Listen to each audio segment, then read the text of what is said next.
ஒரு தடவை நாரதர் ஒரு தெரு வழியா போய்கிட்டு இருந்தார். வழியில ஒருத்தர் வேத சாஸ்திரம்லாம் படிச்சுக்கிட்டு உட்காந்துருந்தார். அவர் நாரதரை பார்த்து எங்க போயிட்டு இருக்கிறீங்கன்னு கேட்டார். கடவுளை பார்த்துட்டு வரலாம்னு போயிட்டு இருக்கிறேன் அப்படின்னாரு நாரதர். அப்படின்னா அவர்கிட்ட எனக்கு எப்போ முக்தி கிடைக்கும்னு கேட்டுட்டு வாங்களேன் அப்படின்னார் இவர். சரி கேட்டு வரேன் அப்படின்னு சொல்லிவிட்டு நாரதர் நடந்தார். கொஞ்ச தூரத்தில் ஒரு மரத்தடியில் ஒரு தொழிலாளி செருப்பு தைச்சிக்கிட்டு உட்காந்துருந்தார். அந்த ஆளும் அதே மாதிரி கேட்டுக்கிட்டார். எனக்கு எப்போ முக்தி கிடைக்கும்னு கடவுள்கிட்ட கேட்டுக்கிட்டு வாங்களேன்னார். அவர்கிட்டையும் சரின்னு சொல்லிவிட்டு நாரதர் நேராக வைகுண்டத்துக்கு வந்து சேர்ந்தார். கடவுளை பார்த்தார். இவங்க ரெண்டு பேரும் சொல்லி அனுப்பின விஷயத்தை பற்றி கேட்டார். அதுக்கு கடவுள் சொன்னார், அந்த செருப்பு தைக்கிற தொழிலாளி உடல் நீத்ததும் உடனே என்னை வந்து அடைவான். ஆனால் அந்த சாஸ்திரம் படித்த ஆள் இப்போதைக்கு என்கிட்ட வந்து சேர மாட்டான். அவன் இன்னமும் பல பிறவிகள் எடுத்து அங்கேயே இருக்க வேண்டி இருக்குது. எப்போ இங்கே வந்து சேருவான்னு எனக்கே தெரியாது அப்படின்னார். நாரதருக்கு இதோட ரகசியம் என்னங்கிறது புரியல. எனக்கு ஒன்றும் புரியலையேன்னாரான் கடவுள்கிட்ட. சீக்கிரம் புரிஞ்சுக்குவேன், நீ திரும்பி போகிறப்போ நான் இங்கே வைகுண்டத்தில் என்ன செஞ்சுக்கிட்டு இருக்கேன்னு கேட்டால் ஒரு ஊசியின் துவாரத்தில் ஒரு யானையை கோத்துக்கிட்டு இருக்கிறேன்னு அவங்கக்கிட்ட சொல்லு அப்படின்னார் கடவுள் சிரிச்சுக்கிட்டே. நாரதர் பூமிக்கு திரும்பினார். கடவுளை பார்த்தீங்களா எப்படி இருக்கார் அப்படின்னு விசாரித்தார். வேத சாஸ்திரம் படித்தவர். ஓ பகவானா, அவர் யானையை ஊசியின் காதில் நுழைச்சிக்கிட்டு இருக்கிறார் பார்த்தேன்னார் நாரதர். ஊசி காதில் யானையா? அது எப்படி முடியும்? நீங்கள் சொல்கிறத நான் நம்ப மாட்டேன்னு விட்டார் அவர். சரி, இந்த ஆளுக்கு இறைவன் பேரில் நம்பிக்கை இல்லை அப்படிங்கிறத நாரதர் புரிஞ்சுக்கிட்டார். அடுத்தபடியாக அந்த தொழிலாளி இருந்த இடத்துக்கு போனார். இறைவனை பார்த்தீங்களான்னு கேட்டார் அவர். பார்த்தேன், ஒரு ஊசி துவாரத்தில் யானையை கோத்துக்கிட்டு இருந்தார் அப்படின்னு சொல்லிவிட்டு நாரதர் அந்த ஆள் முகத்தை கவனித்தார். அந்த தொழிலாளி இதை கேட்டுட்டு கொஞ்சம் கூட ஆச்சரியப்படலை. அவரால் முடியாத காரியம் கூட உண்டானார். என்ன இப்படி சொல்கிற? ஊசியின் துவாரத்தில் யானையை கோக்க முடியும்னு நீ நம்புறியா அப்படின்னு கேட்டார் நாரதர். நிச்சயமாக நம்புறேன்னார் அவர். அது எப்படி அப்படின்னு கேட்டார் இவர். இதோ பாருங்க, நான் இந்த ஆலமரத்தடியில் தான் தினமும் உட்காந்துருக்கிறேன். தினமும் இந்த மரத்திலிருந்து எவ்வளவோ பழம் கீழே விழுது. இந்த பழத்தில் இருக்கிற ஒவ்வொரு விதையிலேயும் உள்ள ஒரு ஆலமரம் இருக்குது. ஒரு சின்ன விதைக்குள்ள ஒரு பெரிய ஆலமரம் இருக்க முடியுங்கிறப்ப ஊசி துவாரத்தில் கடவுள் யானையை நுழைய வச்சாருங்கிறத ஒத்துக்கிறதுல என்ன கஷ்டம் இருக்கு அப்படின்னு ரொம்ப சர்வசாதாரணமாக பதில் சொன்னாராம் அந்த தொழிலாளி. நாரதர் யோசனை பண்ணார். இந்த தொழிலாளி வேத சாஸ்திரங்களை எல்லாம் படிக்கலைன்னா கூட அறிவுபூர்வமாக சிந்திச்சு இறைவனை நம்புறான். அதனால தான் கடவுள் இந்த ஆளுக்கு சீக்கிரம் முக்தி கிடைக்கும்னு சொன்னார் அப்படிங்கிறத புரிஞ்சுக்கிட்டாராம். இந்த கதையில் வர்ற கடவுள், நாரதர், வைகுண்டம் இதெல்லாம் ஒரு பக்கம் இருக்கட்டும். ஒரு சின்ன விதைக்குள்ள ஒரு பெரிய ஆலமரம் தூங்கிக்கிட்டு இருக்கு அப்படிங்கிற உண்மை, அந்தரத்தில் 1000 கிரகங்கள் சுற்றிக்கிட்டு இருக்குங்கிற உண்மை, இதெல்லாம் நாம் பார்த்துக்கிட்டு தானே இருக்கிறோம். இந்த உண்மைகள் அதிசயமாக நமக்கு தெரியறதுனால அதை நம்பாமல் இருந்துட முடியாது. இயற்கையை பரிபூர்ணமாக நம்புங்கள், அந்த நம்பிக்கையே நம்ம வாழ்க்கைக்கு ஆதாரம் அப்படிங்கிறத விளக்கறதுக்காக தான் இந்த கதை.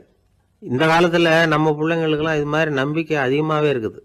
ஒரு நாள் ஒரு சின்ன பையன்கிட்ட கேட்டேன், ஏன்பா கடவுள் ஒரு பானைக்குள்ள ஒரு யானையை நுழைய வச்சுட்டாருன்னு சொன்னா அதை நீ நம்புவியா அப்படின்னு கேட்டோம். நம்புவேன் சார், அது ஒன்றும் பெரிய அதிசயம் இல்லைன்னா. எப்படிறான்னு கேட்டோம். எப்படின்னா அந்த பானை அந்த யானையை விட பெருசாக இருந்திருக்கும், அவ்வளவுதான் அப்படின்னு சொல்கிறான். பக்தின்னு சொல்கிறோம் இல்லையா, அது 3 வகைப்படும் அப்படிங்கிறார் ஒரு பெரியவர். அது என்ன 3 வகைன்னா, தெய்வ பக்தி, அடியார்கள் பக்தி, குரு பக்தி. அடியார் பக்தியை விட தெய்வ பக்தியை விட குரு பக்தி தான் ரொம்பவும் சிறந்ததுங்கிறார் அவர்.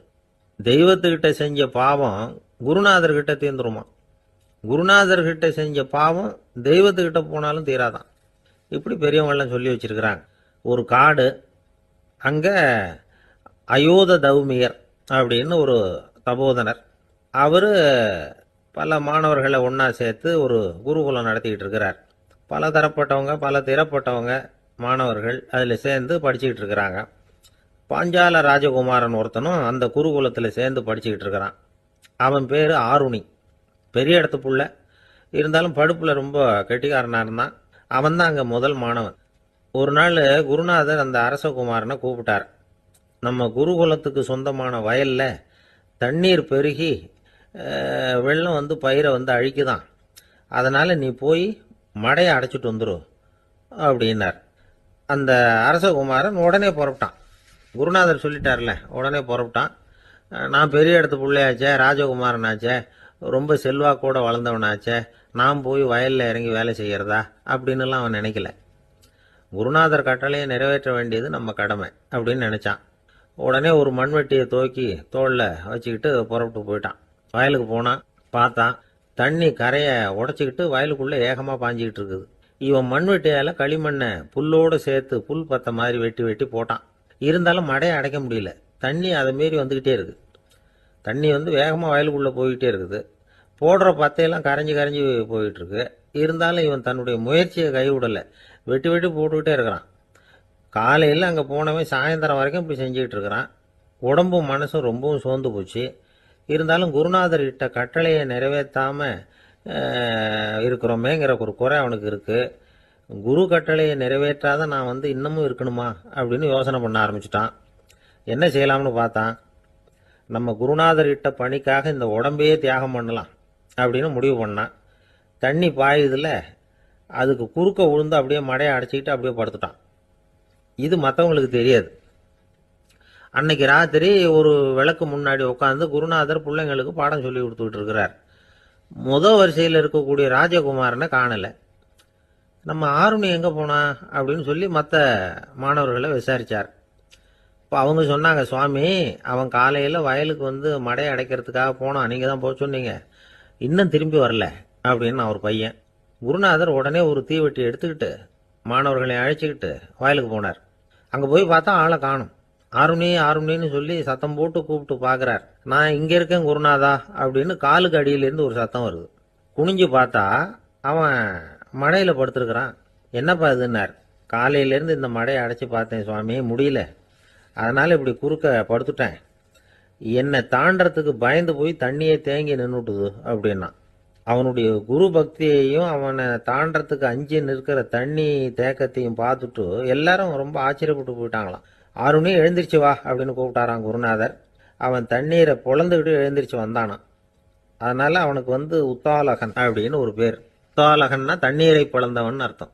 அந்த உத்தாலகன் மாதிரி இந்த காலத்து மாணவர்களுக்கும் குரு பக்தி வேணும் அப்படின்னு சொன்னோம் ஒரு பள்ளிக்கூடத்தில். உடனே நிறைய மாணவர்கள் எழுந்திரிச்சு நின்னாங்க. சார், நீங்கள் எங்களை இன்னமும் சரியாக புரிஞ்சுக்கலன்னு நினைக்கிறோம். அன்னைக்காவது ஒருத்தன் அப்படி இருந்தான், இன்னைக்கு ஏகப்பட்ட உத்தாலகர்கள் இருக்கிறோம். எங்கள் வாத்தியார் கட்டளையிட்டா இப்போவே அது மாதிரி வயலுக்கு போய் மடையில் குறுக்கப்படுத்துக்கிறதுக்கு இந்த வகுப்பில் உள்ள அத்தனை பேரும் தயாராக இருக்கிறோம் அப்படின்னாங்க. அப்படியா அப்படின்னு சொல்லி கேட்டோம் ரொம்ப சந்தோஷமா. ஒருத்தன் ரொம்ப அடக்கமாக எழுந்திரிச்சான். அப்புறம் சொன்னான், ஆமாம் சார், வகுப்பில் இவர் நடத்துகிற பாடத்தை கேட்டுக்கிட்டு இருக்கிறத விட பேசாமல் போய் மடையில் படுத்துடுறது ஒன்றும் கஷ்டமான காரியமாக இருக்காது, அதனால தான் எல்லாரும் அங்கே போகிறேன்னு சொல்கிறோம் அப்படிங்கிறான். இந்த உலகத்தில் நாம் நல்லபடியாக இருக்கணும்னா அதுக்கு முக்கியமாக தேவைப்படுறது ரெண்டு. ஒன்று செல்வம், இன்னொன்று அறிவு. சரி, இது ரெண்டுல சிறந்தது எது அப்படின்னு ஒரு கேள்வி கேட்டால் என்ன பதில் சொல்கிறது? இதே கேள்வியை ஹஸ்ரத் அலி அவர்கள்கிட்ட கேட்டாங்களாம். அவர் ஒரு பெரிய அறிஞர். கேள்வி கேட்டவங்களும் சாதாரண ஆட்கள் இல்லை, இவங்களும் அறிஞர்கள்.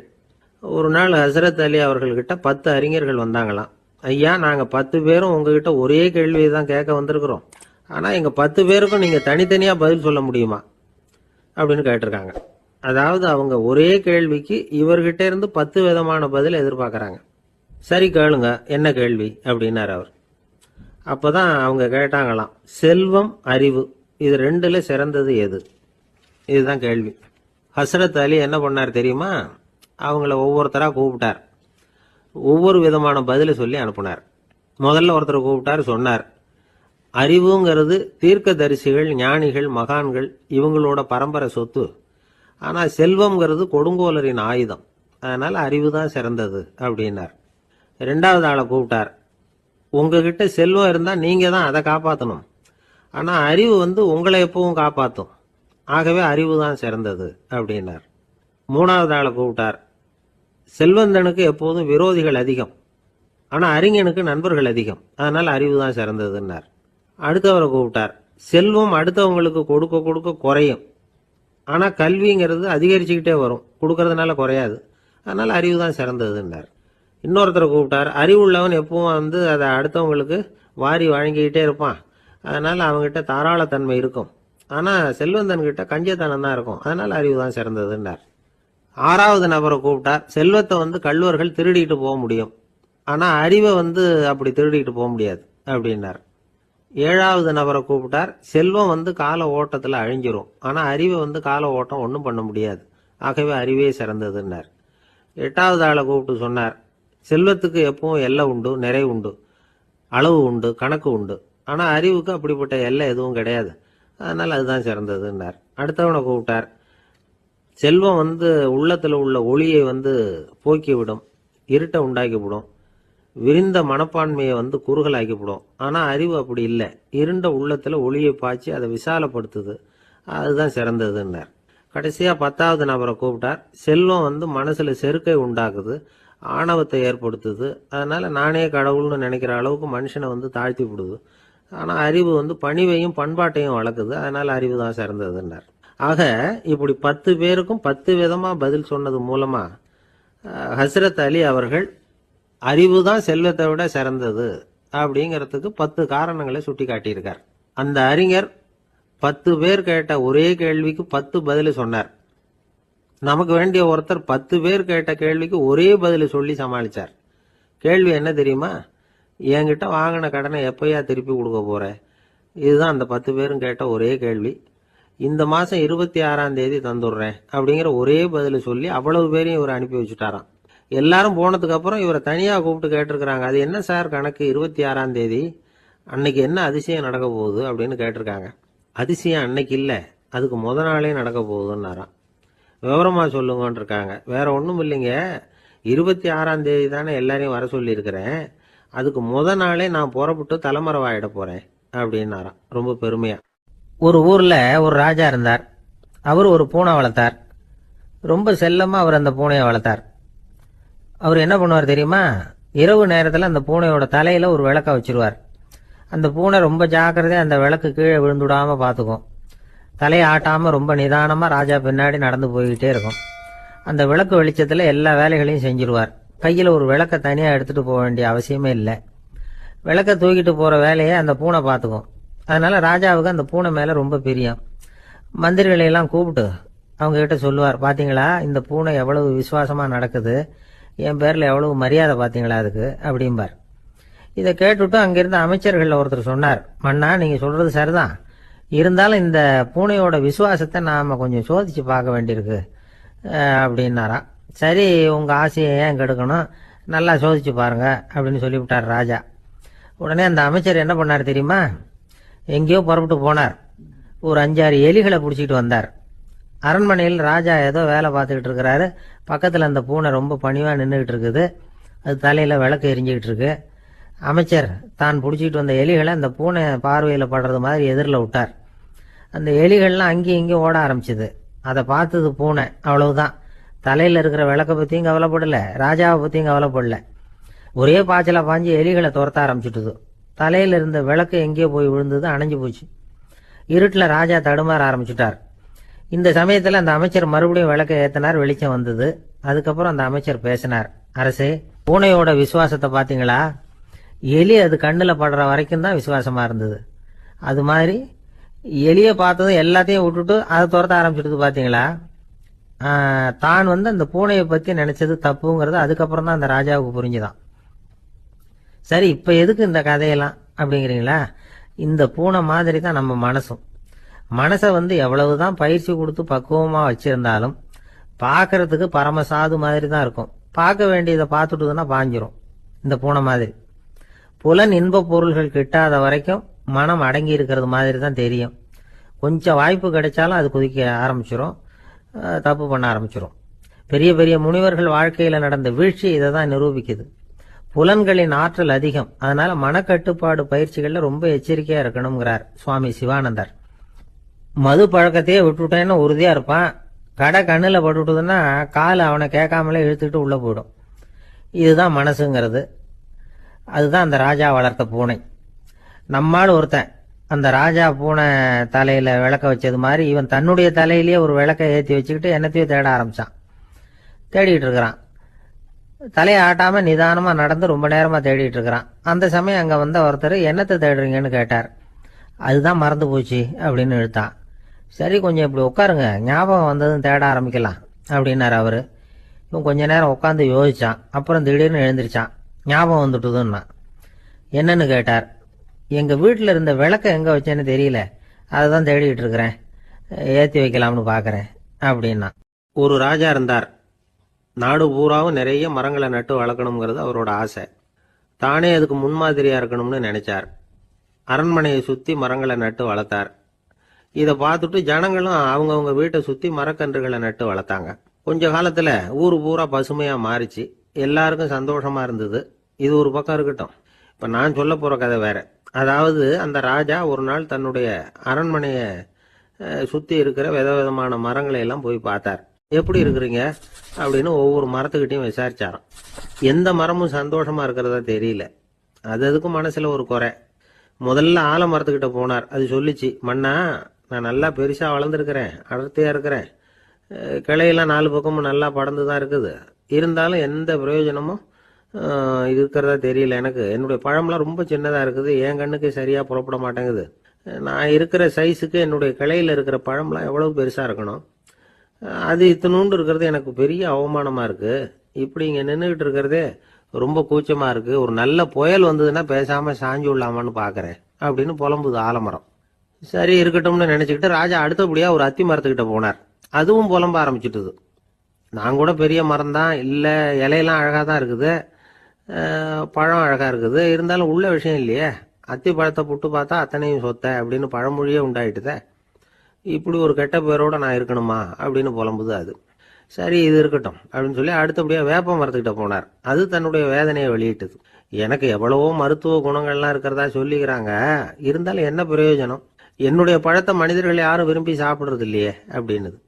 ராஜா அடுத்தாப்புல இருந்து ஒரு பனை மரத்துக்கிட்ட போனார். நான் நல்லா உயரமாக தான் வளர்ந்துருக்கிறேன், மற்ற மரங்கள்லாம் என்னை அண்ணாந்து தான் பார்க்கணும், இருந்தாலும் என்கிட்ட நிழலுக்காக யாரும் ஒதுங்கிறது இல்லையே அப்படின்னுது. என்ன இது எல்லா மரமும் இப்படி திருப்தி இல்லாமல் இருந்துகிட்டு இருக்குதே அப்படின்னு நினச்சிக்கிட்டே ராஜா அடுத்தபடியாக அங்கே இருந்த ஒரு பைன் மரத்துக்கிட்ட போனார். அழகாக உயரமாக பசுமையாக தான் இருந்தது, ஆனால் பழமோ பூவோ கிடையாது. அதை நினச்சா அது வருத்தப்பட்டுக்கிட்டு இருக்குது. ஓக் மரம் அது ஒன்று நின்றுட்டு இருந்தது. அது என்ன சொல்லிச்சுன்னா, இலையுதிர் காலத்தில் என் மேலே இருக்கிற எல்லா இலைகளும் உதிர்ந்து போடுது, முடி கொட்டின மனிதர்கள் மாதிரி மொட்டையாக நான் நிற்க வேண்டியிருக்குது, என்ன வாழ்க்கை இது அப்படின்னு சொல்லி அழுத்துக்கிட்டது. சரி புளிய மரம் என்ன சொல்லுது பார்ப்போம்னு அதுகிட்ட போனா, என்னுடைய நிழலில் யாருமே தங்க மாட்டாங்க, உடம்புக்கு சூடுன்னு ஒதுங்கி போயிடுவாங்க, அடிமரத்தை பார்த்தீங்கன்னா பட்டையெல்லாம் உறிஞ்சி பார்க்கறதுக்கே கேவலமாக இருப்பேன் அப்படின்னுது அது. முருங்கை மரம் என்ன சொல்லிச்சு தெரியுமா, என்னுடைய இலை காயெல்லாம் சாப்பிட்றவங்களுக்கு சத்து கொடுக்கறது வாசவம் தான், ஆனால் என் உடம்புல சத்தே கிடையாது, கொஞ்சம் வேகமாக காற்று அடிச்சதுன்னா முறிஞ்சி விழுந்துடுறேன், என்ன வாழ்க்கை இது அப்படின்னு சொல்லி அது வருத்தப்பட்டது. ராஜா யோசனை பண்ணார், என்ன இது மரங்கள் பூமியின் வரங்கள்னு சொல்கிறோம், மழை பெய்யறதுக்கு அதுதான் காரணம், பூமி செழிப்பாக இருக்கிறதுக்கும் அதுதான் காரணம், வீடு கட்டுறதுக்கு மரம், நாற்காலி செய்ய உபயோகப்படுத்துறதுக்கும் அதுதான் உபயோகப்படுது, மனுஷனுக்கு வேண்டிய ஆகாரங்களையும் கொடுக்குது, இப்படிலாம் இருந்தும் எல்லா மரமும் நிம்மதி இல்லாமல் இருந்துகிட்டு இருக்குதே அப்படின்னு நினைச்சார். அப்போ அங்கே இருந்த ஒரு மகிழ மரம் அவர் கண்ணில் பட்டுது. அந்த மரம் மட்டும் கொஞ்சம் நிம்மதியாக மகிழ்ச்சியாக இருக்கிறது மாதிரி தெரிஞ்சுது. உடனே ராஜா அதுகிட்ட போனார். உனக்கு மனசில் எதுவும் குறை இல்லையான்னு கேட்டார். இல்லை நான் சந்தோஷமாக தான் இருக்கேன்னு அந்த மகிழ மரம். அப்படியான்னு ஆச்சரியமாக கேட்டார் ராஜா. ஆமாம் மன்னா, இந்த இடத்துல நீங்கள் ஒரு முருங்கை மரத்தையோ வேப்ப மரத்தையோ கூட நட்டிருக்கலாம், ஆனால் இந்த இடத்துல நடுறதுக்கு என்ன தேர்ந்தெடுத்திருக்கிறீங்க, அதுவே எனக்கு பெருமை, அதுவே எனக்கு திருப்தி அப்படின்னு தான் மகிழ மரம். மகிழ மரம் சாதாரணமாக தான் இருக்கும், இளம் மஞ்சள் நிறத்தில் பூக்கள், அது காய்ந்தும் மனம் வீசும். மகிழ மரம் மாதிரி மன திருப்தியோடு வாழறதுக்கு நாம் கற்றுக்கணுமா. நாம் இந்த உலகத்தில் ஒரு நாயாவோ நரியாவோ கூட பிறந்திருக்கலாம், மனுஷனா பிறந்திருக்கிறோம், அதுவே பெருமை தானே. இந்த நிறைவு தான் மகிழ்ச்சியின் ரகசியம். ஒரு பையன் அப்பா கிட்ட போய், அப்பா நீங்க இந்த உலகத்துல ஒரு மனுஷனா பிறந்தது என்னோட அதிர்ஷ்டம் நானா. ஏண்டா அப்படி சொல்றேன்னு இருக்கார் அப்பா. நீங்க ஒரு கரடியா பிறந்திருந்தா இந்நேரம் நானும் ஒரு கரடி குட்டியா தானே இருந்திருப்பேன் அப்படின்னு நானா பையன். ஒரு ஊர்ல ஒரு குரு இருந்தார், ஜென் குரு. அவரை தேடிட்டு ஒரு மன்னர் வந்தார். வந்தவர் ஜப்பான் மன்னர். தோட்டக்கலையை பத்தி தெரிஞ்சுட்டு போறதுக்காக அவர் வந்தார். எப்படி தோட்டம் அமைக்கிறது அப்படிங்கிறத பற்றி அந்த குரு விவரமாக சொல்லி கொடுத்தாரு. 1 நாள் 2 நாள் இல்லை, 3 வருஷம் கற்றுக் கொடுத்தார். அதுக்கப்புறம் சொன்னார், நான் கற்றுக் கொடுத்துட்டேன், இனிமேல் நீங்கள் போகலாம், போய் தோட்டம் அமைக்கலாம், அதுதான் உங்களுக்கு பரிசை. தோட்டம் அமைச்ச பிறகு சொல்லி அனுப்புங்க, நான் பார்க்குறேன், நீங்கள் இங்கே என்னவெல்லாம் கற்றுக்கிட்டீங்களோ அதையெல்லாம் அங்கே செயல்முறையில் செஞ்சு காட்டுங்க அப்படின்னு சொல்லி அனுப்பி வச்சார். மன்னர் போனார். அரண்மனைக்கு பக்கத்திலேயே ஒரு பெரிய தோட்டத்தை உண்டு பண்ணினார். அழகான மரங்களையும் செடிகளையும் உருவாக்கினார். கிட்டத்தட்ட 1000 தோட்டக்காரர்களை பயன்படுத்தி 3 வருஷங்கள் முயற்சி பண்ணி அந்த அழகான தோட்டத்தை உருவாக்கினார். குரு கிட்ட இருந்து செய்தி வந்தது, நாளைக்கு வந்து தோட்டத்தை பார்க்கறேன் அப்படின்னு. மன்னர் உடனே சுறுசுறுப்பாயிட்டார். முதல் நாளே தோட்டத்தை சுத்தப்படுத்தினார். ராத்திரி பூரா யாரும் தூங்கல. எல்லாருக்கும் தோட்டத்தை ஒழுங்குபடுத்துற வேலை. அது அந்தந்த இடத்துல ஒழுங்கா இருக்குதா அப்படின்னு சரி பார்த்தாங்க. ஒரு தவறும் இல்லாத வகையில் அதை ஒழுங்குபடுத்தினாங்க. மறுநாள் குரு வந்தார், தோட்டத்தை பார்த்தார். அவருக்கு கோபம் வந்துட்டுது. மன்னருக்கு ஆச்சரியம், எப்பவும் சிரிச்சுக்கிட்டே இருக்கிறவர் இப்ப இப்படி இருக்கிறாரே அப்படின்னு. மெதுவா குரு கிட்ட போய் எல்லாம் சரியா தானே இருக்குது அப்படின்னார். எல்லாம் சரிதான், ஆனாலும் எங்கே அந்த பொன்னிற காற்று அப்படின்னார். உதிர்ந்த இலைகள், பொன் மஞ்சள் நிற இலைகள் காற்றில் அப்படி புரண்டு ஓடுவதை நான் பார்க்க முடியவில்லையே அப்படின்னாராம். அது இல்லாம இந்த தோட்டம் உயிரோட்டம் உள்ளதா இருக்காது. இதுல பாடல் இல்லை, ஆடல் இல்லை, அதெல்லாம் இல்லாம இந்த தோட்டம் ரொம்பவும் செயற்கையா தெரியுதேன்னாராம். மன்னர் இப்பதான் யோசனை பண்ணார். கீழே கிடந்த காஞ்சி போன இலைகள் மட்டும் இல்ல, மரத்துல இருந்த காஞ்சி போன இலைகளையும் அப்புறப்படுத்தி சுத்தமா வச்சிருக்கிறார். இறப்பும் வாழ்க்கையினுடைய ஒரு பகுதி தான். மரணம்ங்கிறது வாழ்க்கைக்கு எதிரானது அல்ல, அதை நிரப்பும் ஒரு பகுதி தான் அது. மரணம் இல்லையில் வாழ்க்கையே இல்லை அப்படிங்கிறது பெரியவங்க கருத்து. இப்ப அந்த தோட்டம் அழகா தான் இருக்குது, இருந்தாலும் அது ஒரு ஓவியம் மாதிரி உயிர் இல்லாமல் இருக்கு. குரு ஒரு வாளியை கையில எடுத்துக்கிட்டார். தோட்டத்தை விட்டு வெளியில போனார். ஏற்கனவே வீசி எறிந்த அந்த சருகுகளை எல்லாம் அள்ளி கொண்டுகிட்டு வந்தார். உள்ள எல்லா இடங்கள்லயும் அதை வீசினார். உடனே காத்து அந்த காய்ந்த சருகுகளையும் பழுத்த இலைகளையும் அசைக்க ஆரம்பிச்சுட்டுது.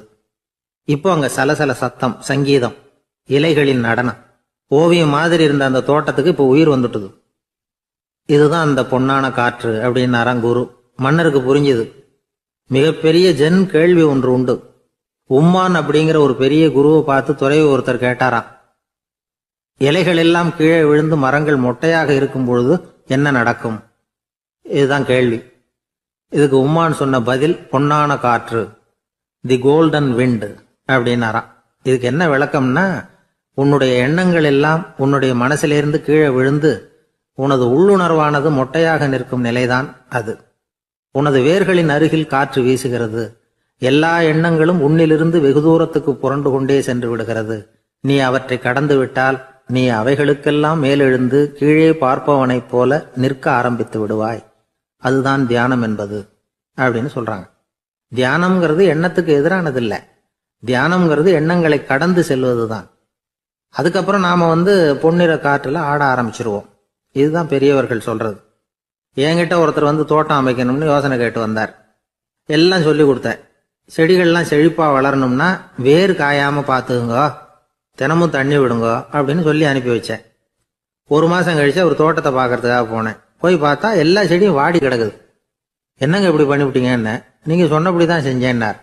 என்ன செஞ்சீங்கன்னு கேட்டேன். வேர் காயாம பார்த்துக்க சொன்னீங்க, தினமும் ஒரு தடவை எல்லா செடியையும் ஒவ்வொன்னா புடுங்கி பார்த்து வேர் காயாம இருக்கா அப்படின்னு பார்த்துட்டு அதுக்கப்புறம் தண்ணி பாய்ச்சனே, அவ்வளவுதான் அப்படின்னார். ஒரு கடைக்கு போனேன். 5 ரூபா பணத்தை எடுத்து கொடுத்தேன். ஒரு தினசரி பத்திரிகையை கேட்டேன். அவரு உடனே அங்கே அடுக்கி வச்சிருந்த பத்திரிகையில் ஒன்று எடுத்து என் கையில் கொடுத்தார். வாங்கிக்கிட்டேன். மீதி பணத்தை எடுத்தார். அதையும் என் கையில் கொடுக்கணும்ல, கொடுக்கல. எதிரில் இருந்த பலகையில் வச்சு எடுத்துக்க சொன்னார். எப்பவும் அவர் அப்படி தான் பண்ணுவார். நானும் எடுத்துக்கிட்டு வந்துடுவேன். இவர் ஏன் இப்படி பண்ணுறாருங்கிறது எனக்கு ரொம்ப நாளாக ஒரு சந்தேகம். ஒரு நாள் அவர்கிட்டயே இதை கேட்டுவிட்டேன். ஏங்க, நீங்கள் உங்கள் கடைக்கு பொருள்கள் வாங்குறவங்களுக்கு நீங்கள் பாக்கி சில்லறையை கொடுக்குறப்போ பலகையில் வச்சு விட்றீங்க, கையில் கொடுக்க மாட்டேங்கிறீங்களே, ஏன் அப்படின்னு கேட்டேன். காசை கையில் கொடுத்தா நம்மகிட்ட இருக்கிற லட்சுமி போயிடுவா சார் அப்படின்னார். அதாவது பணம் செலவாயிடும் அப்படின்னு அர்த்தமா. இன்னொரு நண்பர், அவர் ஒரு நாள் வழக்கத்துக்கு மாறா ரொம்ப சோகமாக உட்காந்துருக்கிறார். ஏங்க என்னாச்சு, ஏன் இப்படி கப்பலே கவிழ்ந்தது மாதிரி உட்காந்துருக்கிறீங்க அப்படின்னு கேட்டேன். கப்பலே கவிழ்ந்திருந்தா கூட நான் இப்படி கவலைப்பட மாட்டேன் சார், வேற ஒன்று நடந்து போச்சுன்னார். என்னன்னு கேட்டேன். என் உச்சந்தலையில் பள்ளி ஒன்று விழுந்துட்டுதுன்னார். அதுக்காகவா இப்படி அப்படின்னு ஆச்சரியப்பட்டேன். ஆமாங்க, பள்ளி உச்சந்தலையில் விழுந்தா பலன் என்னன்னு பஞ்சாங்கத்தில் பார்த்தேன், மரணம்னு போட்டிருக்கு அப்படின்னு சொல்லிவிட்டு அவர் தொடர்ந்து கவலைப்பட ஆரம்பிச்சிட்டார். இப்படியும் ஒருத்தர், என் கூட வேலை பார்க்குற ஒருத்தர் எப்படி தெரியுமா, தினமும் வலது காலை வச்சு தான் ஆஃபீஸுக்கு உள்ள நுழைவார். என்னைக்காவது தவறுதலாக இடது காலை வச்சு உள்ளே வந்துட்டார்னா அன்னைக்கு பூரா மனசு சங்கடப்படுவார். எந்த வேலையும் சரியாக ஓடாது. கேரம் போர்டு ஆடுற ஒருத்தர் எப்போ ஆட உட்காந்தாலும் ஸ்ட்ரைக்கரை கை தவறி கீழே விழற மாதிரி பண்ணி அதுக்கப்புறம் அதை எடுத்துக்கிட்டு ஆட உட்காருவார். ஏன்னா எப்போ ஒரு தடவை நிஜமாவே அது கை தவறி கீழே விழுந்திருக்குது. அன்னைக்கு பிரமாதமா ஜெயிச்சுட்டார். உடனே ஒரு முடிவுக்கு வந்துட்டார், கை தவறுனா லாபம் அப்படின்னு. அதுக்கப்புறம் அதையே பழக்கமாக்கிக்கிட்டார். பூனை குறுக்க போனா சகுனம் சரியில்லைன்னு நினைக்கிறவங்க உண்டு. ஆனா ஒருத்தர் எப்படி தெரியுமா, அவர் வெளியில கிளம்புற சமயம் பக்கத்து வீட்டு ரேடியோவில் மியாவ் மியாவ் பூனை குட்டின்னு பாட்டு சத்தம் கேட்டா கூட போதும், சகனம் சரியில்லைன்னு பிரயாணத்தை கேன்சல் பண்ணிவிடுவார். இப்ப இவ்வளவு எதுக்கு சொல்றோம்னா, அளவுக்கு மீறின சகுன நம்பிக்கைகள் இருக்கு பாருங்க, இதோட பயமும் சேர்ந்துகிட்டதுன்னு வச்சுக்கோங்க, இது ஒருத்தருடைய மனநிலையை பாதிச்சிடும். இது உளவியல் நிபுணர்கள் சொல்ற கருத்து. வாழ்க்கையே தடுமாற வச்சிரும். பாதுகாப்பு இல்லாத உணர்வு, ஒரு விதமான டிப்ரெஷன் மனநிலை, இதெல்லாம் தான் இதுக்கு காரணமா அமையலாம். சில பேர் காய்கறி நறுக்க கத்திய கையில் எடுத்தா கூட நேரம் சரியா இருக்கா அப்படின்னு பார்த்துட்டு தான் வேலையை ஆரம்பிக்கிறது வழக்கம். அறிவு தான் மனசுக்கு வாத்தியாரா இருக்கணும், அப்பதான் வாழ்க்கை நிம்மதியா இருக்கும். அறிவு மனசு சொல்றபடியெல்லாம் கேட்க ஆரம்பிச்சுட்டுதுன்னா இடைஞ்சல் தான். ஒருத்தருக்கு 7ஆம் நம்பர் தான் ராசியான நம்பராம். 7ஆம் தேதி தான் எந்த காரியத்தையும் ஆரம்பிப்பாராம். 7 எழுத்து வர்றது மாதிரி பேரை மாற்றி வச்சுக்கிட்டார். 7 மணிக்கு தான் தினமும் எழுந்திருப்பார். 7ஆம் நம்பர் வீட்டில் தான் குடியிருக்கார். கல்யாணம் கூட 7ஆம் தேதி தான் பண்ணிக்கிட்டார். அவர் ஒரு நாள் குதிரை பந்தயத்துக்கு போனாராம். குதிரையோட பேரையெல்லாம் பார்த்தார். ஒரு குதிரையோட பேர் 7 எழுத்துல அமைஞ்சிருந்தது. 7 தானே இவருக்கு அதிர்ஷ்ட நம்பர். அதனால உடனே அது பேரில் பணத்தை கட்டினார். பந்தயம் நடந்தது. என்ன சார் ஆச்சுன்னு கேட்டாங்க. நான் பணம் கட்டின அந்த என்னோட குதிரை 7ஆவதா சேர்ந்தது சார் அப்படின்னாராம் சோகமா. துருக்மேனியாவில் அஷ்காபாத் அப்படின்னு ஒரு நகரத்தில் ஒரு புவியியல் விஞ்ஞானி இருந்தார். அவர் ஒரு நாய்க்குட்டி வளர்த்தார். ஒரு நாள் முன்னிரவு நேரம் ஒரு மேஜைக்கு முன்னாடி உட்காந்து அந்த விஞ்ஞானி ஏதோ கணக்கு போட்டுக்கிட்டு இருக்கிறார். அவருக்கு ஒரு சின்ன பெண் குழந்தை, அது தொட்டிலில் தூங்கிட்டு இருக்குது. அந்த நாய்க்குட்டியும் ஒரு மூலையில் படுத்து அது பாட்டுக்கு தூங்கிட்டு இருந்தது. ஒரே அமைதி. அந்த நேரத்தில் திடீர்னு அந்த நாய்க்குட்டி துள்ளி எழுந்திரிச்சது. நேராக குழந்தைகிட்ட ஓடிச்சு. அந்த குழந்தைய அது போட்டிருந்த ட்ரெஸ்ஸோட சேர்த்து கவ்வி தூக்குச்சு. தூக்கிக்கிட்டு வாசல் பக்கம் ஓடிச்சு. நாய்க்குட்டி குழந்தைய கவ்வி தூக்க முடியுமாங்கிற சந்தேகம் உங்களுக்கு இல்லையா? நீங்கள் நம்ம ஊர் நாய்க்குட்டியவே பார்த்து பழக்கப்பட்டிருக்கீங்க. அதனால் நம்புறதுக்கு சிரமமாக இருக்கும். அந்த ஊர்ல எல்லாம் அது ரொம்ப ஸ்ட்ராங்காக இருக்கும். ஒரு ஏதோ கண்ணுக்குட்டி மாதிரி இருக்கும். விஞ்ஞானி அதை பார்த்துட்டார். உடனே அந்த நாய்க்கு வெறி பிடிச்சிட்டுதுன்னு முடிவு பண்ணிட்டு தன்னோட கை துப்பாக்கி எடுத்துக்கிட்டு ஓடி வந்தார். அவர் வெளியில நாய்க்குட்டி எங்க அப்படின்னு பார்த்து தேடுறார். அந்த நேரத்தில் அந்த வீடு இடிஞ்சு விழுது. காரணம் பூமி அதிர்ச்சி. இப்படி பூமி அதிர்ச்சி உண்டாக போகுதுங்கிறது அந்த நாய்க்குட்டிக்கு முன்னாடியே தெரிஞ்சு போச்சு. அதுதான் குழந்தைய தூக்கிட்டு வெளியில ஓடி வந்திருக்குது. அது மூலமா அந்த குடும்பத்தையே காப்பாத்தி இருக்குது அந்த நாய்க்குட்டி. இந்த சம்பவம் நடக்கிறதுக்கு 3 நாளைக்கு முன்னாடியே சில பிராணிகளுக்கு இப்படி நடக்க போகுதுங்கிறது தெரிஞ்சிருக்குதான். ஆமா, அந்த நகரத்துல 3 நாளைக்கு முன்னாடியே பாம்பு, பல்லி இதெல்லாம் அது தங்கியிருந்த வலையை விட்டு வெளியில ஓடி வந்துட்டுது. அதே மாதிரி அங்கிருந்த புறாவெல்லாம் பறந்து போயிடுச்சான். இதே மாதிரி யுகோஸ்லோவியாவில் கூட ஒரு நகரம், அங்க ஒரு நாள் ராத்திரி ஒரு மிருக காட்சி சாலையில திடீர்னு ஒரு பெரிய கலவரம், கூச்சல், குழப்பம். அங்க இருந்த கழுதை, புலி, யானை, பறவை எல்லாம் கண்ணாபின்னான்னு கத்த ஆரம்பிச்சுட்டுது. நீர் யானை அதுக்குன்னு போடப்பட்டிருந்த தடுப்பையே தாண்டி குதிச்சு வெளியில வந்துட்டுதான்.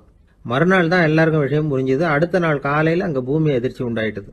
இப்போ பாருங்க, அதாவது மனுஷனை போய் தீர்க்க தரிசி அது இதுன்னு சொல்லிட்டு இருக்கிறோம். இவனை விட அது பரவாயில்லைன்னு தோணுது. அதாவது மிருகங்கள் ஒன்று நடக்க போகுதுங்கிறத முன்னாடியே புரிஞ்சுக்குதே. சரி, இதெல்லாம் எப்படி அது முன்கூட்டி புரிஞ்சுக்குது? அதுதான் படைப்பு ரகசியம். அதை கண்டுபிடிக்கிறதுக்கு தான் மனுஷன் ஆராய்ச்சி பண்ணிட்டு இருக்கிறான். விஞ்ஞானிகளோட ஆராய்ச்சியெல்லாம் ஒரு பக்கம் இருக்கட்டும், வீட்டுக்குள்ளேயே சில ஆராய்ச்சி பண்ணி பாருங்களேன். இப்போ சில யோசனை சொல்லி அதை சோதனை பண்ணி பாருங்க அப்படின்னு ஒருத்தர் சொன்னாராம். அதாவது இப்போ மழை வருமா வராதா அப்படின்னு தெரிஞ்சுக்கணுமா, உடனே ஒரு பூனைக்குட்டி பின்னாடியே மெதுவாக போய் அது என்ன செய்யுதுன்னு கவனித்து பார்க்கணும். பூனைக்குட்டி தன்னோட பாதத்தினால சுகத்தில் அப்படி கீறிக்கிட்டு இருக்கும். அப்படி கீறினா கண்டிப்பாக மழை வரும். சில சமயம் பூனைக்குட்டி அப்படி மல்லாந்து படுத்துக்கிட்டு பாதத்தை உயர தூக்கும், அப்படியும் இப்படியும் புரளும். இப்படி செஞ்சதுன்னா அன்னைக்கும் மழை இருக்காது. அதனால முன்னாடி இருந்தது மழை வர்றதுக்கு அறிகுறி, இது மழை இல்லைங்கிறதுக்கு அறிகுறி. பறவைகள், பிராணிகள் இதுகளோட நடவடிக்கைகளை பார்த்துட்டு அதையெல்லாம் அடிப்படையாக வச்சு தான் காலநிலையை கண்டுபிடிக்கிற கருவிகளை கண்டுபிடிச்சிருக்கிறாங்க. வாத்து இருக்குல்ல, சில சமயம் தன்னோட அழகை தன்னோட இறகுகளில் அப்படியே புதைச்சிக்கும். அப்படி செஞ்சா குளிர்காலம் வரப்போகுதுன்னு அர்த்தம். பருவநிலை குளிரா மாறப்போகுதுங்கிறதுக்கு இதுதான் அறிகுறி. சிட்டுக்குருவி இருக்குதுல்ல, அதெல்லாம் புழுதியில் உழுந்து புரளும், சிறகுகளை படபடன்னு அடிச்சுக்கும். அப்படி செஞ்சா மழை வரப்போகுதுன்னு அர்த்தம். ஒன்று மட்டும் நாம் நல்லா தெரிஞ்சுக்கணும், இயற்கையின் சீற்றம்னு சொல்றோம் இல்லையா, இயற்கை ஏன் நம்ம மேல கோவப்படுது? இயற்கையை நாம அனுசரித்து போறதில்ல, அதனால கோவப்படுது. காடுகளை அழிக்கப்படாது, விலங்குகளை கொல்லக்கூடாது, இயற்கை ஏற்படுத்தி வச்சிருக்கிற சமநிலையை கெடுக்கக்கூடாது. அதை புரிஞ்சுக்கிட்டு வாழ்ந்தோம்னா பூமியும் நடுங்காது, நாமளும் நடுங்க வேண்டிய அவசியம் இருக்காது. ஒருத்தர் இருந்தார், சாராய கடைக்கு போனாராம், நிறைய சாப்பிட்டார். அப்புறம் சொன்னார், இது ரொம்ப அற்புதமான சரக்கு போல இருக்கு, உள்ளே போன உடனே இந்த பூமியே நடுங்கிறது மாதிரி இருக்கு எனக்கு அப்படின்னாராம். இதுக்கு கடைக்காரர் சொல்லியிருக்கார், நீங்கள் சாப்பிட்டது வெறும் பச்சை தண்ணி தாங்க, இப்போ ஏற்பட்டிருக்கிறது நிஜம் பூமி அதிர்ச்சி அப்படின்னாராம். ஒரு விவசாயி விதைக்கிறதுக்காக வயல்வெளி பக்கம் போறார். விதைகளை அள்ளி வீசினார். அப்போ என்ன ஆச்சுன்னா, சில விதைகள் பாதை ஓரத்தில் விழுந்தது, சில விதைகள் முள் செடிகள் மண்டி இருந்த புதருக்கு இடையில விழுந்தது, சில விதைகள் நல்ல நிலத்துல விழுந்தது. பாதை ஓரத்தில் விழுந்த விதை என்ன ஆச்சுன்னா, அதெல்லாம் பறவைகள் கண்ணில் போட்டுவிட்டுது, உடனே உட்காந்து கொத்தி தின்னுட்டு போட்டுது. அதிகமாக மண் இல்லாத பாறை பகுதியில் விழுந்த விதையெல்லாம் லேசாக வேர் விட்டு முளைக்க ஆரம்பிச்சுது. அதுக்கப்புறம் வேர் கீழேயும் ஆழமாக போக முடியல, மேலேயும் சூரிய வெப்பம் அதிகம் தாங்க முடியல, எல்லாம் காஞ்சி கருகி போட்டுது. புதர் பகுதியில் சில விதைகள் விழுந்தது இல்லையா, முள் செடிகள் காடாக மண்டி போயிருந்தது. அதனால் முளைச்சி வர்ற செடிக்கு நெருக்கடி அதிகமாக போட்டுது, சரியாக வளர முடியல, விளைச்சலும் சரியா இல்லை. நல்ல நிலத்தில் விழுந்த விதைகள் மட்டும் நல்லா முளைச்சிது, நல்லா வளர்ந்தது, விளைச்சலும் பிரமாதமாக இருந்தது. இந்த கதையை சொல்லிவிட்டு கேட்க செவியுள்ளோர் கேட்கட்டும் அப்படிங்கிறார் இயேசு பெருமான். ஆமாம், இயேசு கடலில் நின்ற படகு ஒன்றில் உட்காந்துருக்கிறார். கடற்கரையில் ஏராளமான மக்கள் உட்காந்துருக்கிறாங்க. அந்த சமயத்தில் தான் இயேசு ஓமைகள் மூலமாக மக்களுக்கு பல உண்மைகளை சொல்லிகிட்டு இருக்கிறார். மக்கள் அந்த கதையை கேட்டுட்டு ஒன்றும் புரியாமல் முழிக்கிறாங்க. அதை கவனித்த இயேசு அந்த ஓமையை விளக்க ஆரம்பித்தார். இதில் அந்த விதைக்கிறவர் தான் இறைவன். அவருடைய வார்த்தைகளை விதைக்கிறார். அந்த வார்த்தைகளை கேட்கிற மக்கள் அந்த விழுந்த விதைகள் மாதிரி 4 வகையானவர்கள். சில பேர் பாதை ஓரத்தில் விழுந்த விதைகள் மாதிரி. இறைவன் வார்த்தைகளை அவங்க கேட்குறாங்க, ஆனால் தீய எண்ணங்கள் செய்கைகள் மூலமாக விதைக்கப்பட்ட வார்த்தைகள் அழிஞ்சு போடுது. இறைவன் வார்த்தைகளை கேட்ட உடனே மகிழ்ந்து போய் உடனே சில பேர் அதை ஏற்றுக்கிறாங்க. இவங்கெல்லாம் அந்த பாறை பகுதியில் விழுந்த விதைகள் மாதிரி. அதனால் இவங்கெல்லாம் வேறு இல்லாதவங்க, கொஞ்ச காலத்துக்கு இறை வார்த்தைகளுக்கு கீழ்ப்படிந்து நடப்பாங்க. அதனால் ஏதாவது இடைஞ்சல் ஏற்பட்டால் உடனே தடுமாறுவாங்க, தங்கள்கிட்ட இருக்கிற நல்ல பண்புகளை விட்டுட்டு பாவ வழிகளுக்கு போயிடுவாங்க. முள் செடிகளுக்கு இடையில விழுந்த விதைகள் மாதிரி உள்ளவங்க யாருன்னா, இவங்களுக்கு உலக கவலை உண்டு, செல்வத்தின் மீது மயக்கம் உடையவர்கள். உலக ஆசைகள் இவங்களுக்குள்ள பூந்துடுறதுனால அங்கே இருக்கிற நல்ல பண்புகள் மறைஞ்சு போயிடுது. அதனால் அவங்களும் உபயோகம் இல்லாதவங்களா ஆயிடுறாங்க. நல்ல மனிதர்கள் நல்ல நிலத்தில் விழுந்த விதைகளுக்கு ஒப்பானவர்கள். இவங்க இறை வார்த்தையை கேட்குறாங்க, அதை ஏற்றுக்கிறாங்க, அவங்களும் நல்லபடியாக வாழுறாங்க, அடுத்தவங்களுக்கும் உபயோகமாக இருப்பாங்க. இதுதான் இயேசு சொன்ன விளக்கம். நல்ல வார்த்தைகளை கேளுங்கள், நல்ல வார்த்தைகளை ஏற்றுக்கொள்ளுங்கள், அடுத்தவங்களுக்கு உபயோகமாக இருங்க. இதுதான் பெரியவங்கள்லாம் நமக்கு சொல்லுகிற உபதேசம். ஒரு அப்பா தன்னுடைய மகனுக்கு உபதேசம் பண்ணார். இதை பாருப்பா, நல்ல வார்த்தைகளை கேட்கணும், எப்போதுமே மகன் அப்பா பேச்சை கேட்கறது நல்லது அப்படின்னாராம். நீ ஏதாவது ஒரு தப்பு பண்ணா என் தலையில ஒரு முடி நரைச்சி வெள்ளையா போடும்பா, நீ செய்யற ஒவ்வொரு தப்புக்கும் என் தலையில ஒவ்வொரு முடி வெள்ளையாயிடும் அப்படின்னாராம். பையன் யோசிச்சான், அப்பா இப்போதான் எனக்கு புரியுது, தாத்தாவோட தலைமுடி பூராவும் வெள்ளையா இருக்கிறதுக்கு என்ன காரணம்ங்கிறது எனக்கு இப்போதான் புரியுது அப்படின்னா. ஜவஹர்லால் நேரு பிரதமராக இருந்த சமயம் அவர் ஒரு தடவை சென்னைக்கு வந்திருக்கிறார். இங்கே சில முக்கிய நிகழ்ச்சிகளில் கலந்துக்கிறதுக்காக வந்திருந்தார். ஆளுநர் மாளிகையில் ஒரு நாள் ராத்திரி தங்கி மறுநாள் புதுடெல்லி புறப்படுறதாக ஏற்பாடு. நிகழ்ச்சியிலெல்லாம் முடிச்சுக்கிட்டு ஆளுநர் மாளிகையில் தங்கி இருக்கிறார். அன்றைக்கு இரவு படிக்கிறதுக்கு ஒரு முக்கியமான புத்தகம் அவருக்கு தேவைப்பட்டது. அந்த சமயத்தில் உலக அளவில் ஒரு முக்கியமான பொருளாதாரம் சம்பந்தமான ஒரு புத்தகம் வெளியாகி இருக்கிற விஷயம் அவருக்கு தெரியும். அந்த புத்தகம் மெட்ராஸுக்கு வந்திருக்குமா, அது இங்கே கிடைக்குமா அப்படின்னு விசாரிச்சிருக்கிறார் நேருஜி.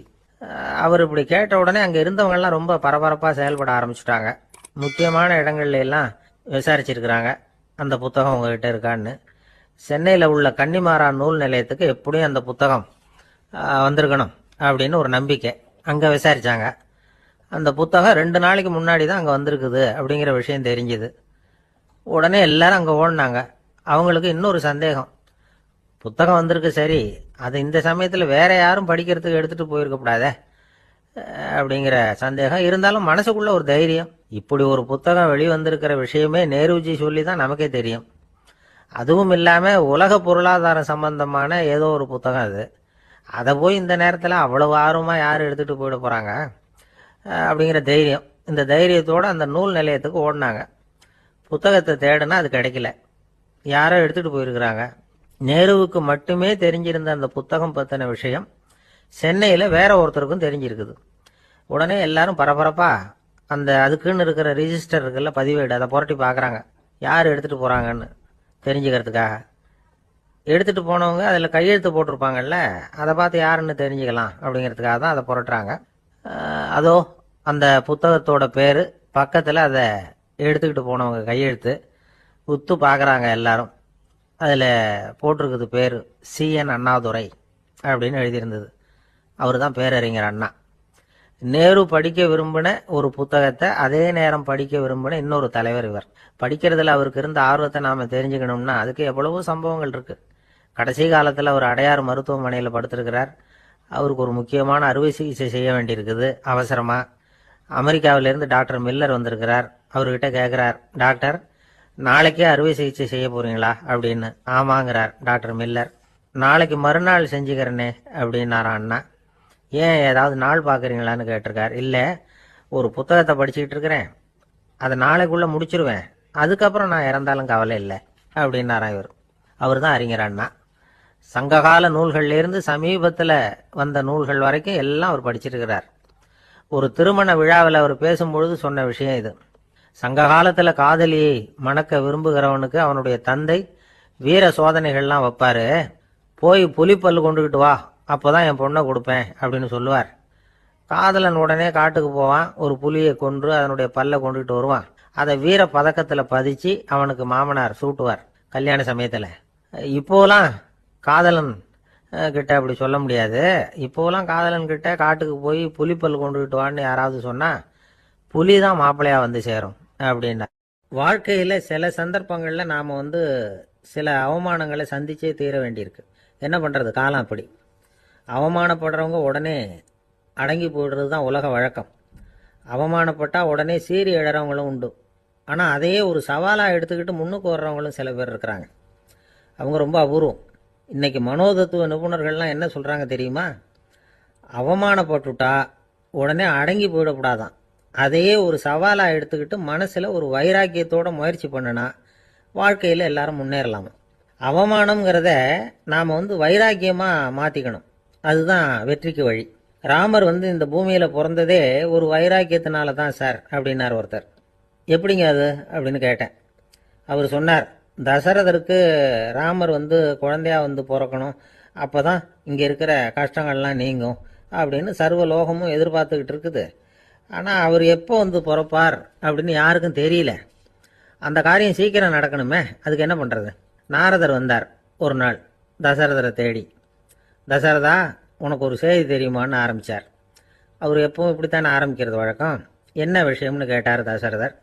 தசரதா, நீ அடிக்கடி உன்னோட தேரில் ஏறிக்கிட்டு தேவலோகத்துக்கு போகிற, அங்கே போகிற வர்ற எல்லாம் பண்ணிகிட்ருக்க, எல்லாம் சரி. தேவலோகத்துலேயும் உன்னை நல்லபடியாக தான் வரவேற்கிறாங்க. தேவேந்திரன் உன்னை பிரியமாக அழைச்சிட்டு போய் தன்னுடைய அரியாசனத்திலேயே தனக்கு பக்கத்திலேயே உட்கார வைக்கிறான். நீயும் சந்தோஷமாக உட்காந்து பேசிவிட்டு வந்துடுற. ஆனால் நீ இங்கே வந்ததுக்கு அப்புறம் அங்கே என்ன நடக்குது தெரியுமா உனக்கு அப்படின்னாரான் நாரதர். என்ன நடக்குது எனக்கு ஒன்றும் தெரியலையே அப்படின்னாரான் தசரதர். நாரதர்கிட்ட கிட்டத்தில் கேட்டிருக்கார், கொஞ்சம் சொல்லுங்கள் என்னது அப்படின்னு. அவர் நெருங்கி வந்தாரான் நாரதரும். மெதுவாக அவர் காதோட காதாக சொன்னாராம். அதாவது நம்ம பாஷையில் சொல்லப்போனால் பற்ற வைக்கிறார். நீ அங்கே தேவேந்திரங்கிட்ட உட்காந்து பேசிவிட்டு வந்த பிறகு நீ அங்கே உட்காந்துருந்த அரியாசனத்தை தண்ணி ஊற்றி கழுவி சுத்தப்படுத்துகிறாங்க. நீ என்ன அந்த அளவுக்கு சுத்தம் இல்லாத ஆளா, தினம் குளிக்காமையாக இருக்கிற அப்படின்னாராம். தசரதருக்கு இது ரொம்ப அவமானமாக போயிடுது. அப்படியே செய்கிறாங்க அப்படின்னாராம். ஆமாம், நீ வேணும்னா நான் சொல்கிறது உண்மையா இல்லையா அப்படின்னு சோதனை பண்ணி பார்த்துக்கோ அப்படின்னாரான் நாரதர். உடனே தசரதர் இதுக்காகவே புறப்பட்டு தேவலோகம் போனார். அங்கே வழக்கம் போலவே இவரை கூப்பிட்டு உட்கார வச்சு பேசிக்கிட்டு இருந்தான் தேவேந்திரன். கொஞ்ச நேரம் பேசிக்கிட்டு இருந்துட்டு சரி நான் கிளம்புறேன்னு புறப்பட்டார். சரி, அவனும் வாசல் வரைக்கும் வழி அனுப்பி வச்சுட்டு உள்ளே போயிட்டான். தசரதர் வெளியில் கொஞ்ச நேரம் மறைஞ்சி இருந்துட்டு மெதுவாக உள்ளே எட்டி பார்த்தார் என்ன நடக்குதுன்னு. நாரதர் சொன்னது உண்மைதான். தசரதர் உட்கார்ந்திருந்த ஆசனத்தை அங்கே 2 தேவர்கள் கழுவி சுத்தப்படுத்திக்கிட்டு இருக்கிறாங்க. தசரதரால் இதை தாங்கிக்க முடியல. அவருக்கு ரொம்ப அவமானமாக போச்சு. நேராக கிடுகிடுன்னு தேவேந்திரங்கிட்டே போனார். நான் உட்கார்ந்துருந்த இருக்கையே சுத்தம் பண்ணுறியே, நான் என்ன அந்த அளவுக்கு பாவியா அப்படின்னு கேட்டார். ரொம்ப கோபமாக கேட்டார். தசரதரே, மனுஷனுக்கு 3 கடன்கள் உண்டு. தேவ கடன், ரிஷி கடன், பித்ரு கடன். இதை தீர்க்காதவன் பாவியாகிறான். இதில் மகனை பெறுவதால் தான் பித்ரு கடன் தீரும். உனக்கு மகன் கிடையாது, அதனால் நீ பாவியாகிற. பாவி உட்கார்ந்துருந்த இடம்ங்கிறதுனால அதை சுத்தம் செய்ய வேண்டியது எங்கள் கடமை அப்படின்னு நானும் தேவேந்திரன். இந்த இடத்துல தசரதருக்கு ஏற்பட்ட அவமானம் ஒரு வைராக்கியமாக மாறிச்சு. தேவேந்திரனே கேட்டுக்கோ, ஒரு மகனை பெற்ற பிறகு தான் இந்த சபையில் மறுபடியும் அடி எடுத்து வைப்பேன் அப்படின்னு சொல்லிவிட்டு போயிட்டாராம். போய் புத்திர காமேஷ் யாகம் பண்ணார். புத்திரர்கள் பிறந்தார்கள்.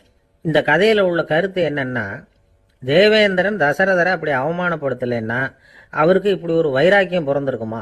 யோசிச்சு பார்க்கணும். நமக்கு ஏற்படுகிற சில அவமானங்களையும் வைராக்கியமாக மாற்றிக்குவோம். அப்படி மாற்றிக்கிட்டோம்னா வாழ்க்கையில் முன்னேறலாம். நம்ம ஆளுங்க சில பேர் அவமானத்தை வைராக்கியமாக மாற்றிக்கிறது எப்படி தெரியுமா? நம்மகிட்ட ஒரு பையன் சொன்னான், எங்கள் அப்பா என்னை எல்லாருக்கும் முன்னாடி வச்சு திட்டுவிட்டார், பொறுப்பு இல்லாமல் ஊர் சுற்றுறேன்னு சொல்லி அவமானப்படுத்தி விட்டார். இனிமேல் நீ என் முகத்திலேயே முழிக்காதரா போடான்னு வேற சொல்லிவிட்டார். எனக்கு ரோஷம் வந்துட்டுது. அந்த அவமானத்தை வைராக்கியமாக மாற்றிக்கிட்டேன். அன்னையிலேருந்து அவர் முகத்திலேயே முழிக்கிறது இல்லை அப்படின்னா.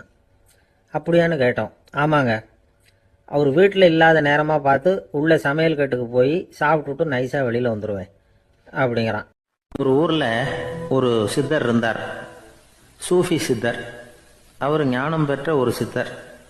ஒரு நாள் அந்த நாட்டு மன்னன் அவரை பார்க்கறதுக்காக வந்தான். என்ன வேணும் உனக்குன்னு கேட்டார். நான் கடவுளை பார்க்கணும், அதுக்கு நீங்கள் தான் உதவி பண்ணணும் அப்படின்னா அவன். சித்தர் கொஞ்சம் யோசனை பண்ணார். சரி, போயிட்டு நாளைக்கு வாடினார். அதே மாதிரி மன்னன் போயிட்டு அடுத்த நாள் வந்தான். இங்கே நீ என்னோட ஒரு வாரம் தங்கியிருக்க வேண்டியிருக்கும்னார். சரின்னா ஒரு பிச்சை பாத்திரத்தை தூக்கி கையில் கொடுத்தார். அவனுக்கு ஒன்றும் புரியல, இருந்தாலும் வாங்கிட்டான். வாங்கிட்டு இதை என்ன செய்யணும் அப்படின்னு கேட்டான். இதை ஒன்றும் செய்ய வேணாம், இதை எடுத்துக்கிட்டு பக்கத்தில் உள்ள கிராமங்களுக்கு போ, வீடு வீடாக பிச்சை எடுத்துக்கிட்டு வா. அப்படி வந்த பிறகு தான் உனக்கு சாப்பாடும் ஓய்வும் கிடைக்கும். ஒரு வாரம் இப்படி செய், அதுக்கப்புறம் 8வது நாள் நாம் கடவுளை பற்றி யோசிக்கலாம் அப்படின்னார். இப்படி ஒரு சொன்னதை கேட்டதும் அந்த அரசனுக்கு அதிர்ச்சி ஆயிட்டுது. ஒரு மாதிரி ஆயிட்டான். தன்னுடைய சொந்த நாட்டில் சொந்த குடிமக்கள்கிட்ட போய் பிச்சை எடுக்கிறதா அப்படின்னு யோசனை பண்ணி பார்த்தான். அதுக்கப்புறம் மெதுவாக அவன் அந்த சித்தரை பார்த்தான். ஐயா, சொந்த நாட்டிலேயே பிச்சை எடுக்கிறதுன்னா எனக்கு ஒரு மாதிரியாக இருக்குது, வெக்கமாக இருக்குது. நான் வேணும்னா வெளி தேசத்தில் எங்கேயாவது போய் பிச்சை எடுக்கவா அப்படின்னு கேட்டான். இதுக்கு அந்த சித்தர் ஒரு சம்மதிக்கலை. இதை பாரு, உன்னால் பிச்சை எடுக்க முடியலன்னா பேசாமல் திரும்பி அரண்மனைக்கே போயிடு. அதுக்கப்புறம் கடவுளை பற்றியெல்லாம் பேசுறதுக்கு என்னை தேடிட்டு வரக்கூடாது அப்படின்னு விட்டார். மன்னன் தயங்கினான். இருந்தாலும் மனசை சரி பண்ணிட்டு சம்மதிச்சான். சரிங்க, ஒரு வாரம் இங்கே தங்குறேன், நீங்கள் சொல்கிறது மாதிரி பக்கத்து கிராமங்களுக்கு போகிறேன், வீடு வீடாக பிச்சை எடுக்கிறேன், வர்றேன் அப்படின்னா. ஒரு வாரம் தெரு தெருவாக பிச்சை பாத்திரத்தோடு அலைஞ்சான். சொந்த ஊரில் சொந்த குடிமக்கள்கிட்ட பிச்சை எடுத்தான். 7 நாள் முடிஞ்சுது. 8வது நாள் அந்த சித்தர் மன்னனை கூப்பிட்டார். இப்படி வாழ்னார், வந்தான்.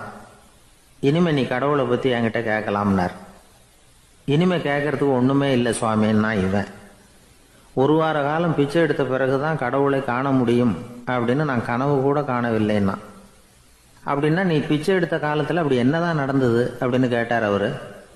சுவாமி, ஒரு வார காலம் பிச்சை எடுத்ததில் என்னுடைய ஆணவம் அழிஞ்சுட்டுது.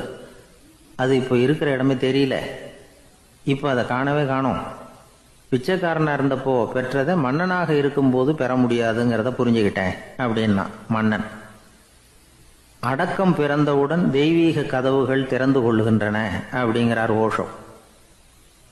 நம்மால் ஒருத்தன் ஆணவம் அழியணுங்கிறதுக்காக ஒரு திருவோட்டை எடுத்துக்கிட்டு தெரு தெருவாக பிச்சை எடுக்க ஆரம்பித்தான்.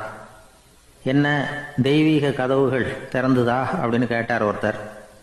தெய்வீக கதவு திறக்கிறதுக்கு முன்னாடியே எங்கள் வீட்டு கதவு சாத்திக்கிட்டுதுன்னா. என்னடா சொல்கிறேன்னார். இனிமேல் வீட்டுக்குள்ளேயே வர வேணாம், இதையே தொழிலாக வச்சுக்கோ அப்படின்னு எங்கள் வீட்டில் சொல்லிவிட்டாங்க சார் அப்படின்னா. எனக்கு அதிர்ஷ்டமே இல்லை சார் அப்படின்னார் ஒருத்தர். ஏன் அப்படி சொல்றீங்கன்னு கேட்டோம். வியாபாரம் பண்ணலாம்னு ஒரு கடை வச்சேன். வேண்டிய போட்டவங்க கூட என் கடையில் வந்து எதுவும் வாங்க மாட்டேங்கிறான். எல்லாரும் அடுத்த கடைக்கு தான் போகிறான் அப்படின்னு சொல்லி ரொம்ப அழுத்துக்கிட்டார். இதுக்கு போய் அதிர்ஷ்டம் இல்லைன்னு சொல்லாதீங்க. வாடிக்கையாளர்களை வந்து கவர்றது எப்படிங்கிறது உங்களுக்கு தெரியல, அதுதான் குறை அப்படின்னும்.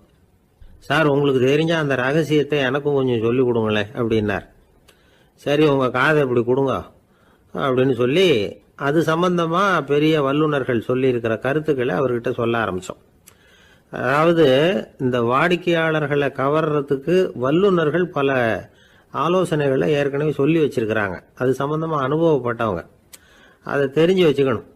அதாவது கடை வச்சிருக்கிறவங்க எல்லாரும் இதை கொஞ்சம் காதில் வாங்கி வச்சுக்கணும். எதை இப்போ சொல்ல போகிறத. எப்பவும் பணத்தை சம்பாதிக்கிறதுலேயே குறியாக இருக்கக்கூடாதான். அதை விட முக்கியமாக நீங்கள் சம்பாதிக்க வேண்டியது வாடிக்கையாளர்களுடைய மன நிறைவு. வர்றவங்க திருப்தியோடு போகணும், அது முக்கியம். அதில் கவனமாக இருக்கணும். கடைக்கு வர்ற ஒருத்தர் ஏதாவது ஒரு குறை சொல்கிறாருன்னு வச்சுங்க, அதை வந்து அலட்சியப்படுத்தக்கூடாது. ரொம்ப அக்கறையோடு அதை காது கொடுத்து கேட்கணும்.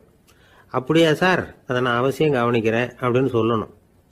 ஒருத்தர் வரார், சார் நேற்றுக்கு உங்கள் கடையில் இதை நான் வாங்கிட்டு போனேன், வீட்டில் இது வேணான்னு சொல்லிவிட்டாங்க, அது திருப்பி கொடுக்கறதுக்காக தான் வந்திருக்கிறேன் அப்படின்னு சொல்லி திருப்பி கொடுக்குறார். உடனே நீங்கள் வந்து முகம் சுளிக்கக்கூடாது, எரிச்சல் படக்கூடாது. வழக்கம் போல் நிதானமாக முகம் அலர்ச்சியோடு அதை திருப்பி வாங்கிக்கணும். இவ்வளவு ரூபாய்க்கு சாமான் வாங்கினா இந்த ஸ்பூன் அன்பளிப்பு, இப்படி ஏதாவது கொடுக்கலாம். பண்டிகை காலங்கள்லேயும் பொருள்கள் வாங்குறவங்களுக்கு இப்படி ஏதாவது பொருத்தமாக ஒரு அன்பளிப்பு கொடுக்கலாம். நீங்கள் கொடுக்கறது ஒரு சர்வசாதாரணமான பொருளாக இருந்தால் கூட அது வாங்குற ஒரு மனசில் ஒரு மகிழ்ச்சியை ஏற்படுத்தும். எதுவும் உங்களால் கொடுக்க முடியலன்னா உங்கள் முகம் நிறைஞ்ச சிரிப்பையாவது கொடுங்க, அது போதும். உங்கள் கடையில் இல்லாத ஒரு பொருளை வாடிக்கையாளர் வந்து கேட்குறார், உடனே இல்லைன்னு முகத்தில் அடித்தது மாதிரி சொல்லிடக்கூடாது. கொஞ்சம் உட்காருங்க சார் அப்படின்னு சொல்லி உங்கள் பணியாளர் யாரையாவது அனுப்பி வெளியிலேருந்து வாங்கிட்டு வர சொல்லி அவர்கிட்ட கொடுக்கலாம்.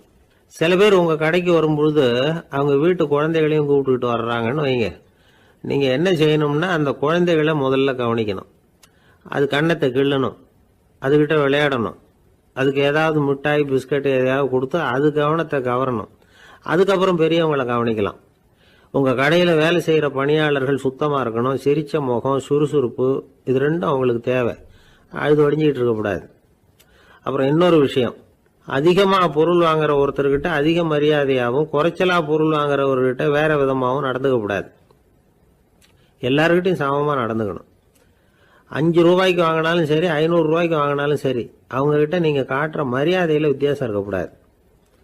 எல்லாத்துக்கும் மேலே உங்கள் கடையில் ஒரு பொருள் வாங்கினா அது உண்மையானதாக இருக்கும், தரமுள்ளதாக இருக்கும் அப்படிங்கிற நினைப்பு ஜனங்களுக்கு வரணும். அதனால் தரமான பொருளையே நீங்கள் வந்து உங்கள் கடையில் வச்சுருக்கணும். இது வரைக்கும் நான் சொன்னதையெல்லாம் கவனத்தில் வச்சுக்கிட்டு நீங்கள் கடையை ஆரம்பிச்சிங்கன்னா வியாபாரம் பிச்சுக்கிட்டு போகும். அப்படி போகலன்னா அதுக்கப்புறம் கேளுங்க. ஏன்னா இந்த யோசனைகள்லாம் அனுபவப்பட்டவங்க சொல்லியிருக்கிற யோசனைகள். இந்த யோசனைகளில் நீங்கள் எச்சரிக்கையாக இருக்க வேண்டிய ஒரு விஷயம் உண்டு. அது என்னங்கிறதையும் தெரிஞ்சு வச்சுக்கிறது நல்லது. என்னுடைய நண்பர் ஒருத்தர் வந்தார். சார், உங்கள் யோசனையை கேட்டதுனால நான் ஒரு அறை வாங்கினது தான் மிச்சம்னார். என்ன ஆச்சுன்னு கேட்டேன். எங்கள் கடைக்கு ஒரு பெரிய அம்மா குழந்தைய தூக்கிட்டு வந்தாங்க சார். உங்கள் யோசனைப்படி அந்த குழந்தையோட கன்னத்தை கிள்ளணும்னு முயற்சி பண்ணினேன். திடீர்னு அந்த நேரம் பார்த்து அந்த குழந்தை தலையை குனிஞ்சிக்கிட்டுது. என் கை வந்து குழந்தையோட கன்னத்துக்கு பதிலாக அது தூக்கிட்டு வந்தவங்க கன்னத்தை கிள்ளிவிட்டுது. அதுதான் அப்படி ஆயிட்டுது அப்படின்னார் கன்னத்தை தடவிக்கிட்டே. ஒரு தந்தை தன்னோட பிள்ளைய ரொம்ப தைரியசாலியாக வளர்க்கணும்னு ஆசைப்பட்டார். அதுக்காக அவனை கூப்பிட்டு உட்கார வச்சு இப்படி உபதேசம் பண்ணார். இதை பாருப்பா, நான் உன்னாட்டம் இருக்கிறப்போலாம் எதுக்கும் பயப்பட மாட்டேன், ரொம்ப துணிச்சலாக இருப்பேன். ஒரு நாள் ஒரு அப்பாவி எலிய ஒரு பூனை துரத்திட்டு ஓடிச்சு. நான் உடனே என்ன செஞ்சேன் தெரியுமா? அந்த பூனையை பிடிச்சேன், அது வாலில் ஒரு பட்டாசு சரத்தை கட்டினேன், கொளுத்தி விட்டேன். படபடன்னு வெடிக்க ஆரம்பிச்சுட்டுது. அது துள்ளிக்கிட்டு அங்கேயும் இங்கேயும் ஓடி இருக்கு பாரு ஓட்டம், ரொம்ப தமாஷு அப்படின்னார் அப்பா. இப்படி சொல்லிவிட்டு பையனை பார்த்து, இதை கேட்கறதுக்கு உனக்கும் துணிச்சல் வருதா? நான் என்னுடைய செயலை நீ கேட்குறப்போ உனக்கு துணிச்சல் வருதா அப்படின்னு கேட்டார். வருதுன்னா பையன். எப்படின்னா அப்படிங்கிற விவரத்தையும் சொன்னான் அவன். அதாவது எலியை விரட்டினத்துக்காக பூனை வாலில் பட்டாசு கொளுத்துனீங்க நீங்கள், பூனையை விரட்டினத்துக்காக உங்கள் கழுத்தில் பட்டாசு சரத்தை மாட்டினா என்னென்னு தோணுது எனக்கு அப்படின்னு நான் பையன். பையனோட துணிச்சல் அப்பாவே நடுங்க வச்சுட்டுது. அது சரி, ஒரு அப்பா பிள்ளைக்கு இப்படியா உபதேசம் பண்ணுறது? எல்லாருக்கிட்டையும் அன்பாக பழகிறது எப்படி அப்படின்னுலாம் சொல்லி கொடுக்கணும். பிஞ்சு உள்ளங்களில் நஞ்சை தூவலாமா? ஒரு நாள் விநாயகர் ஒரு பூனையோடு விளையாடிக்கிட்டு இருந்தாராம். அப்படி ஆசையாக விளையாடிக்கிட்டு இருந்தப்போ அவரோட கை நகம் தவறுதெல்லாம் பூனையோட முகத்தில் பட்டுட்டு தான். அது ஒரு சின்ன கீறலை உண்டாகி விட்டுது. அப்போ அவர் அதை ஒரு பெருசாக நினைக்கல. கொஞ்ச நேரத்துக்கு அப்புறம் விநாயகர் வீட்டுக்கு வந்தார். அவங்க அம்மா பார்வதி தேவியை பார்த்தார். பார்வதி தேவி கன்னத்தில் விரலால் கீறினது மாதிரி ஒரு அடையாளம் இருந்தது. விநாயகருக்கு அதிர்ச்சி, ஆச்சரியம். நம்ம அம்மா இந்த உலகத்துக்கே தாயார். அப்பேற்பட்ட அவங்க முகத்திலேயே கீறலை உண்டாக்கக்கூடியவங்க யாராக இருக்க முடியும் அப்படின்னு யோசனை பண்ணார். தாயே, உன்னுடைய கன்னத்தில் இந்த வடு எப்படிம்மா ஏற்பட்டதுன்னு கேட்டார். குழந்தாய், இது நீ செஞ்ச காரியம்தான்ப்பா. உன்னுடைய கை நகம் கீறினதுனால ஏற்பட்ட வடு தான் இது அப்படின்னாங்க அவங்க. விநாயகர் திடுக்கிட்டு போட்டார். எப்படிம்மா அது? நான் எந்த காலத்துலேயும் ஒன்று அப்படி கீறினதாக எனக்கு நினைவு இல்லையே அப்படின்னார். இன்னைக்கு காலையில் ஒரு பூனையை கீறினதை நீ மறந்துட்டியா அப்படின்னாங்க அந்த அம்மா. விநாயகர் திகைச்சு போய் நின்னார். பார்வதி தேவி சொன்னாங்க, இதை பார்ப்பா, இந்த உலகத்தில் இருக்கக்கூடிய எல்லா உயிர்கள்லேயும் நான் இருக்கிறேன். நான் தான் இந்த உலகமாக ஆகியிருக்கிறேன். ஆகையினால நீ யாரை துன்புறுத்தினாலும் அது உண்மையிலேயே என்ன துன்புறுத்தினதாக தான் வந்து முடியும் அப்படின்னாங்க. விநாயகர் மனசுக்குள்ளே ஒரு வெளிச்சம் ஏற்பட்டு தான். அதுக்கப்புறம் அவர் யாரையுமே கல்யாணம் பண்ணிக்காததுக்கு அதுதான் காரணமாக. இந்த உலகத்தில் எல்லாரையும், இங்கே இருக்கிற எல்லாத்தையும் தாயின் வடிவமாக அவர் பார்க்க ஆரம்பிச்சிட்டாராம். குருதேவர் ராமகிருஷ்ணர் இந்த கதையை எடுத்து சொல்லியிருக்கிறார். நபிகள் நாயகம் ஒரு தடவை ஒரு நாற்காலியில் உட்காந்து என்னமோ யோசனை பண்ணிகிட்டு இருந்திருக்கிறார். அப்போ அவரோட உடையில் ஒரு கீழ்ப்பகுதி தரையில் படிஞ்சு கிடந்திருக்குது. அங்கே விளையாடிக்கிட்டு இருந்த ஒரு பூனை அது மேலே வந்து படுத்து தூங்கி போச்சு. தொழுகை செய்ய வேண்டிய நேரம் வந்துட்டது. நபிகள் நாயகம் எழுந்திருக்க பார்த்தார். அப்போ தான் பூனை தன்னோட உடை மேலே படுத்து தூங்கிட்டு இருக்கிறது கண்ணில் படுது. பூனையோட தூக்கத்தை கலைக்க விரும்பல அவர். தன்னுடைய சகோதரியை கூப்பிட்டார். ஒரு கத்திரிக்கோள் எடுத்துகிட்டு வர சொன்னார். பூனை படுத்திருந்த உடைப்பகுதி மட்டும் இருக்குல்ல, அதை மட்டும் அதோட கத்திரிச்சு விட்டுட்டு அதுக்கப்புறம் அவர் எழுந்திரிச்சு தொழுகைக்கு போனாராம். அதாவது பிற உயிர்கள்கிட்ட எப்படி அன்பு காட்டணுங்கிறத பெரியவங்க எவ்வளவோ விதத்தில் நமக்கு எடுத்து காட்டியிருக்கிறாங்க. இருந்தாலும் எத்தனை பேர் மனசில் அதெல்லாம் உரைச்சிருக்குது? நாமளும் நம்ம ட்ரெஸ்ஸு மேலே ஒரு பூனை படுத்திருந்தா ஒரு கத்திரிக்கோலை தான் தேடுவோம், எடுத்துகிட்டு வர சொல்லுவோம். துணியை வெட்டுறதுக்கு பதிலாக இல்லை அதோட வாழை வெட்டினா என்ன அப்படின்னு தோணும். ஒரு ஆள் ரொம்ப பிரியமாக ஒரு பூனையை ஆற்றுல குளிப்பாட்டிக்கிட்டு இருந்தானான். எப்படி? அந்த பூனையை ஆற்று தண்ணியில் அமுக்கி அமுக்கி குளிப்பாட்டிக்கிட்டு இருக்கிறான். அந்த வழியாக போன பெரியவர் ஒருத்தர் இதை பார்த்தார். இதை பார்ப்பா, பூனையை அது மாதிரி ஆற்று தண்ணியில் அமுக்கி குளிப்பாட்டாத, மூச்சு திணறி செத்து போடும் அப்படின்னு அட்வைஸ் பண்ணார். நீ போய் அவன் வேலையை பார்த்துக்கிட்டு, எனக்கு எல்லாம் தெரியும்னா இவன். சரின்னு அவர் போயிட்டார். கொஞ்ச நேரம் கழித்து அவரே அந்த வழியாக திரும்பி வந்துக்கிட்டு இருந்தார். ஆற்றுல பூனையை குளிப்பாட்டிக்கிட்டு இருந்தவன் அழுதுகிட்டு உட்காந்துருக்கிறான். பக்கத்தில் அந்த பூனை செத்து கிடக்குது. இதை பார்த்தார் பெரியவர். நான் தான் அப்போவே சொன்னேனே அந்த பூனையை ஆற்றுல நினைக்காதேன்னு, அதை கேட்டிருந்தா இப்படி ஆயிருக்குமா அப்படின்னார். அந்த ஆள் கோபமாக இவரை முறைச்சி பார்த்தான். அட போய்யா, இந்த பூனை ஆற்றுல குளித்ததுனால ஒன்றும் செத்து போகல, குளித்ததுக்கப்புறம் அதோட உடம்பு ஈரமாக இருக்குதுன்னு அதை புழிஞ்சேன், அதனால தான் இப்படி ஆயிட்டுது அப்படின்னு நானான். சாலை ஓரமாக அழுதுகிட்டு உட்காந்துருந்தான். பிச்சை எடுத்து சாப்பிட்ற ஒருத்தன் அந்த பக்கமாக வந்தான். இவனை பார்த்தான். ஏன் அழுதுகிட்டு உட்காந்துருக்கிற, என்னாச்சு உனக்கு அப்படின்னு கேட்டான். அதுக்கு இவன் சொன்னான், என்கிட்ட ஒன்றுமே இல்லை, நான் இந்த உலகத்தில் இருந்து என்ன பிரயோஜனம், அதனால தான் அழுதுகிட்டு இருக்கிறேன் அப்படின்னா. உன்கிட்ட மறைஞ்சிருக்கிற புதையல் என் கண்ணுக்கு நல்லா தெரியுது, அது உனக்கு புரியல, அதனால தான் அழுதுகிட்டு இருக்கிற அப்படின்னா. என்னது புதையல் இருக்குதா, உன் கண்ணுக்கு தெரியுதா அப்படின்னு கேட்டான். ஆமாம் எனக்கு தெரியுது, அந்த புதையலை நீ விற்கிறதுக்கு தயாராக இருக்கிறியா அப்படின்னு கேட்டான் இவன். இதை கேட்டதும் அந்த இளைஞனுக்கு ரொம்ப ஆச்சரியமாக போச்சு. என்னது இப்படி கேட்குறானே அப்படின்னு. என்கிட்ட ஒரு காசு கூட இல்லையே, அப்படி இருக்கிறப்போ புதையல் எங்கேருந்து வந்தது அப்படின்னா. இந்த நேரத்தில் அந்த பிச்சைக்காரன் சிரித்தான்.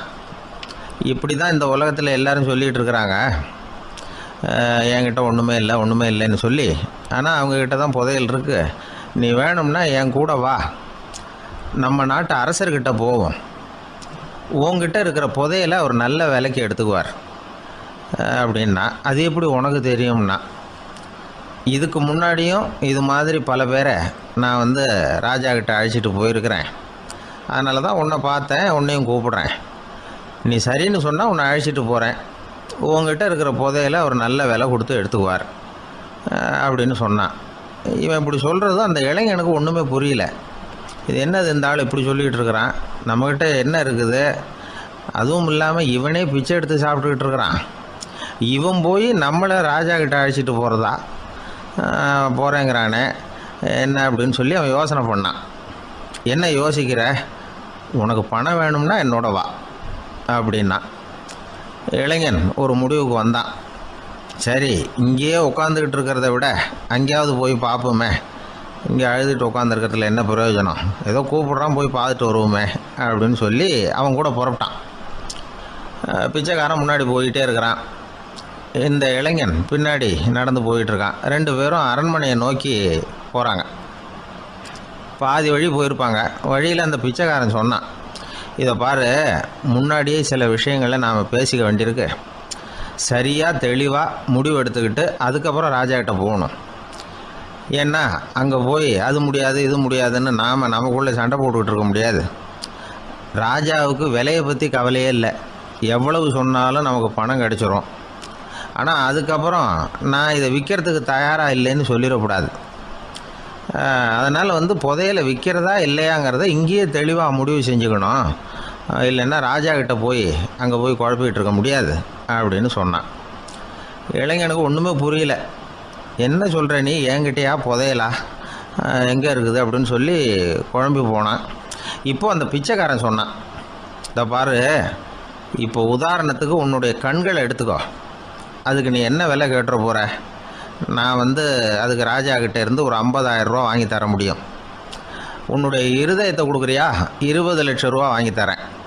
மூளையை கொடுக்குறியா, 30 லட்சம் வாங்கி தரேன். என்ன சொல்கிற அப்படின்னு சொல்லி இந்த பிச்சைக்காரன் பேசிக்கிட்டே போகிறான். இளைஞனுக்கு கோபம் வந்துட்டுது.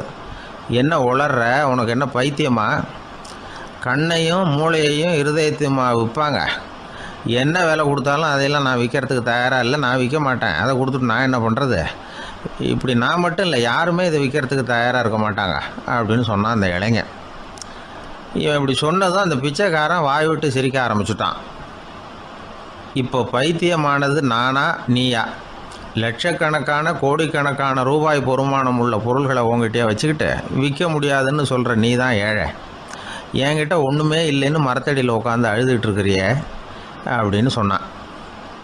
இன்றைக்கி பார்த்திங்கன்னா பல பேர் தன்கிட்ட புதைஞ்சிருக்கிற ஆற்றலை புரிஞ்சிக்க முடியாமல் அவதிப்பட்டுக்கிட்டு இருக்கிறாங்க. நம்மக்கிட்ட என்ன இருக்குங்கிறது அவங்களுக்கு தெரியறதில்ல. அதனால தான் என்கிட்ட ஒன்றுமே இல்லைன்னு சொல்லி அழுதுகிட்டு இருக்கிறாங்க. இதை விளங்க வைக்கிறதுக்கு பெரியவங்க சொல்கிற கதை இது. நம்மக்கிட்ட இருக்கிற புதையலை நாம் தான் தோண்டி எடுக்கணும். உண்மையான புதையலுங்கிறது உள்ளே இருக்குது, ஆனால் அதை வெளியில் தேடுற ஆசாமிகள் தான் அதிகம். சராசரி மனித இயல்பு அப்படி. நம்மக்கிட்ட விலை மதிக்க முடியாத பகுத்தறிவு இருக்குது, அதை வச்சுக்கிட்டு வாழ்க்கையில் முன்னேறத்துக்கு முயற்சி பண்ணணும். என்கிட்ட ஒன்றுமே இல்லைன்னு நினச்சி ஓரமாக உட்காந்துடக்கூடாது. முயற்சி செஞ்சால் முடியாத காரியம் எதுவுமே இல்லை. ஒரு ரயில்வே ஸ்டேஷன் பக்கம் வெளியில் ஒரு டாக்ஸி நின்றுட்டு இருந்தது. அந்த பக்கமாக வந்த ஒருத்தர் டாக்ஸி டிரைவரை பார்த்து சொன்னார், ஐயா, உங்கள் வண்டியில் பின் சீட்டில் ஒரு மணி பர்ஸு கிடக்கு, யாரோ மறந்து விட்டுட்டு போயிருக்கிறாங்க அப்படின்னார். இல்லை அது காலி பர்ஸு தான், நான் தான் அதை அங்கே போட்டு வச்சுருக்கிறேன்னார் டிரைவர். ஏன்னு கேட்டார் அவர். இதுக்கு டிரைவர் சொன்னார், அதை பார்க்குற யாராவது அதை எடுத்துக்கலாம்ங்கிற ஆசையிலையாவது சவாரிக்கு வருவாங்க, அதுக்காக தான் போட்டு வச்சுருக்கிறேன் அப்படின்னார். பிரம்மத்தை அறிந்தவன் பிரம்மமாகிறான் அப்படின்னு ஒரு பெரியவர் பேசினார் ஒரு கோவிலில். தைத்திரிய உபனிஷத்து அப்படி சொல்லுதான். இதை கேட்கும் பொழுது நமக்கு ஒரு சந்தேகம் வரும். அது எப்படி பிரம்மத்தை அறிந்தவன் பிரம்மமாகிறான்னா, சிங்கத்தை அறிந்தவன் சிங்கமாகிறானா, தோசையை அறிந்தவன் தோசை ஆகிறானா? இப்படிப்பட்ட சந்தேகம் நமக்கு வர்றதில் ஒன்றும் ஆச்சரியம் இல்லை. இது இயற்கை. இதுக்கும் அந்த பெரியவரே பதில் சொல்கிறார். சிங்கம் வேற, நாம் வேற. அதனால் சிங்கத்தை அறிந்தவன் சிங்கமாக மாட்டான். ஆனால் பிரம்மம் வேற, நாம் வேற இல்லை. அதனால் பிரம்மத்தை அறிந்தவன் பிரம்மமாகிறான் அப்படிங்கிறது அவரோட விளக்கம். மனிதன் தான் பிரம்மங்கிறது தெரியாதனால தான் அதை வேறு எங்கேயோ தேடிகிட்டு இருக்கிறான். கடைசியில் அது தான் தாங்கிறது புரிஞ்சுக்கிற பொழுது அவன் பிரம்மமாயிடுறான். இதை விளக்கறதுக்கு ஒரு உபநிஷத்து கதையே இருக்குது. நமக்கு தெரிஞ்ச கதை தான், ஆனால் அதை வேறு விதமான அர்த்தத்தில் விளையாட்டாக சொல்லிகிட்டு இருக்கிறோம். ஒரு சமயம் ஒரு 10 நண்பர்கள் ஒரு காட்டு வழியாக போய்கிட்டு இருக்கிறாங்க. குறுக்க ஒரு நதி, அதை கடந்து அடுத்த பக்கம் போகணும். எல்லாரும் ஒரு வழியாக கடந்து அடுத்த கரைக்கு போய் சேர்ந்துட்டாங்க. அங்கே போய் சேர்ந்ததுக்கப்புறம் எல்லாரும் பத்திரமா வந்து சேர்ந்துட்டோமா அப்படின்னு தெரிஞ்சுக்கிறதுக்காக எண்ணி பார்க்குறான் அந்த கூட்டத்து தலைவன். அவங்க மொத்தம் 10 பேர். ஆனால் இவன் எண்ணி பார்க்குறப்போ 9 தான் வருது. ஏன்னா அவன் தன்னை விட்டுவிட்டான். எதிரில் நிற்கிறவங்கள மட்டுமே எண்ணுறான். ஐயோ 10வது ஆள் எங்கேங்கிறான், பதறான். சரி நீ இரு, நான் எண்ணி பார்க்குறேன்னு சொல்லிவிட்டு இன்னொருத்தன் வந்து எண்ணுறான். அவனும் தன்னை விட்டுட்டு எண்ணுறான். 9 தான் வருது. எல்லோரும் கொய்யோ முறையோன்னு கத்த ஆரம்பிச்சிட்டாங்க. அந்த சமயத்தில் ஒரு பெரியவர் அந்த பக்கமாக வர்றார். என்ன விஷயம்னு விசாரிக்கிறார். 10வது ஆள் 6 அடிச்சுட்டு போட்டுது அப்படின்னு சொல்லி இவங்க அழறாங்க. சரி அழாதீங்க அப்படின்னு சொல்லி அந்த தலைவனை பார்த்து இப்படி வாங்குறார். வர்றான். இப்போ எனக்கு முன்னாடி ஒரு தரம் எண்ணு பார்க்கலாம்ங்கிறார். 1 2 3ன்னு ஆரம்பித்து 9ல் வந்து முடிக்கிறான். உடனே பெரியவர் நீ தான் அந்த 10வது ஆள் அப்படிங்கிறார். இது உண்மை. நாம் தான் அது. நாம் தான் நம்மளை வேறு எங்கேயோ தேடிகிட்டு இருக்கிறோம். நாம் எங்கேயோ தேடிகிட்டு இருக்கிறோமே, அந்த பிரம்மம் நாம் தான். இப்படி ஒரு பெரிய உண்மையை விளக்கிறதுக்காக தான் அப்படி ஒரு கதை சொல்லப்பட்டது. ஆனால் அதை வந்து நாம் வேறு விதமாக வேடிக்கையாக உபயோகப்படுத்திக்கிட்டு இருக்கிறோம். எப்படி தெரியுமா? ஒரு ஆத்தங்கரையில் ஒரு 10 பேர் முழிச்சுக்கிட்டே நின்றுக்கிட்டு இருந்தாங்களாம். அந்த பக்கமாக வந்த ஒருத்தன் ஏன் இப்படி முழிச்சுக்கிட்டு நிற்கிறீங்கன்னு கேட்டிருக்கிறான். எங்களுக்கு நீச்சல் தெரியாது, நாங்கள்லாம் அடுத்த கரைக்கு போய் சேரணும் அப்படின்னு நாங்களாம். சரி நான் கொண்டுட்டு போய் விட்றேன். எல்லாரும் அக்கறைக்கு போய் சேர்ந்த உடனே ஆளுக்கு ₹1 வீதமாக மொத்தம் ₹10 எனக்கு கொடுக்கணும் அப்படின்ட்டுருக்கான் இவன். சரின்னு ஒத்துக்கிட்டாங்க. இவன் ஒவ்வொருத்தராக கையை பிடிச்சி மெதுவாக ஆற்றுல இறக்கி அழைச்சிட்டு போயிட்டான். 9 பேரை கரை சேர்த்துட்டான். 10வது ஆள் பாதி ஆற்றுல போயிட்டு இருக்கிறப்போ திடீர்னு வெள்ளம் வந்துட்டுது. புடி நழுவி போச்சு. கையை விட்டுட்டான். வெள்ளம் அடிச்சிட்டு போட்டுது. அழைச்சிட்டு வந்தவன் நீச்சல் அடித்து தட்டு தடுமாறி கரைக்கு வந்து சேர்ந்துட்டான். கரையில் இருந்தவங்களுக்கு இந்த விஷயம் தெரியாது. இருந்தாலும் இவன் உடம்பு பூரா நனைஞ்சி கொஞ்சம் அதிகமாக மூச்சு வாங்க நின்றுக்கிட்டு இருந்தானா, ஏங்க ஏன் இப்படி மூச்சு வாங்குது, என்ன விஷயம் அப்படின்னு கேட்டாங்களாம். அதுக்கு இவன் கொஞ்சமாக அலட்டிக்காமல் சொன்னானா, வேறு ஒன்றும் இல்லை, நீங்கள் கொடுக்க வேண்டிய ₹10ல் ₹1 குறைஞ்சி போச்சு அவ்வளவுதான் அப்படின்னானா. இந்த உலகத்தில் உண்மையாகவே வேதாந்தம் பேசுகிறவங்களும் உண்டு. உள்ளுக்குள்ளே வேறு மாதிரி இருந்துக்கிட்டு வெளியில் வேதாந்தம் பேசுகிறவங்களும் உண்டு. ஒரு ஆள் இருந்தார். அவரும் ஒரு கடை வச்சு வியாபாரம் பண்ணிக்கிட்டு இருந்தார். மகா கஞ்சன். யாருக்கும் எந்த உதவியும் செய்ய மாட்டார். எச்சில் கையென்ன ஈர கையை கூட உதற மாட்டார். அப்படிப்பட்ட மனுஷன். அந்த ஊருக்கு ஒரு முனிவர் வந்துக்கிட்டு இருந்தார். வருஷத்துக்கு ஒரு தடவை வருவார். 1 நாள் 2 நாள் இருப்பார், அப்புறம் போயிடுவார். அந்த முனிவர் வர்றப்போலாம் இந்த ஆள் எழுந்திரிச்சு ஓடி போய் அவரை வரவேற்பான். ரொம்ப பெரிய வேதாந்தி மாதிரி அவர்கிட்ட பேசிக்கிட்டு இருப்பான். காயமே இது பொய், வெறும் காற்றடைத்த பையும்மா, தர்மம் தலைகாக்கும்மா. பணம் என்ன சார் பணம், இன்னைக்கு ஒருத்தங்க கையில் இருக்கும், நாளைக்கு ஒருத்தங்க கையில் இருக்கும், எல்லாம் மாயம். எனக்கு தான் இன்னமும் இந்த சம்சார பந்தத்திலிருந்து விடுபடுறதுக்கு நேரம் வரலேம்மா.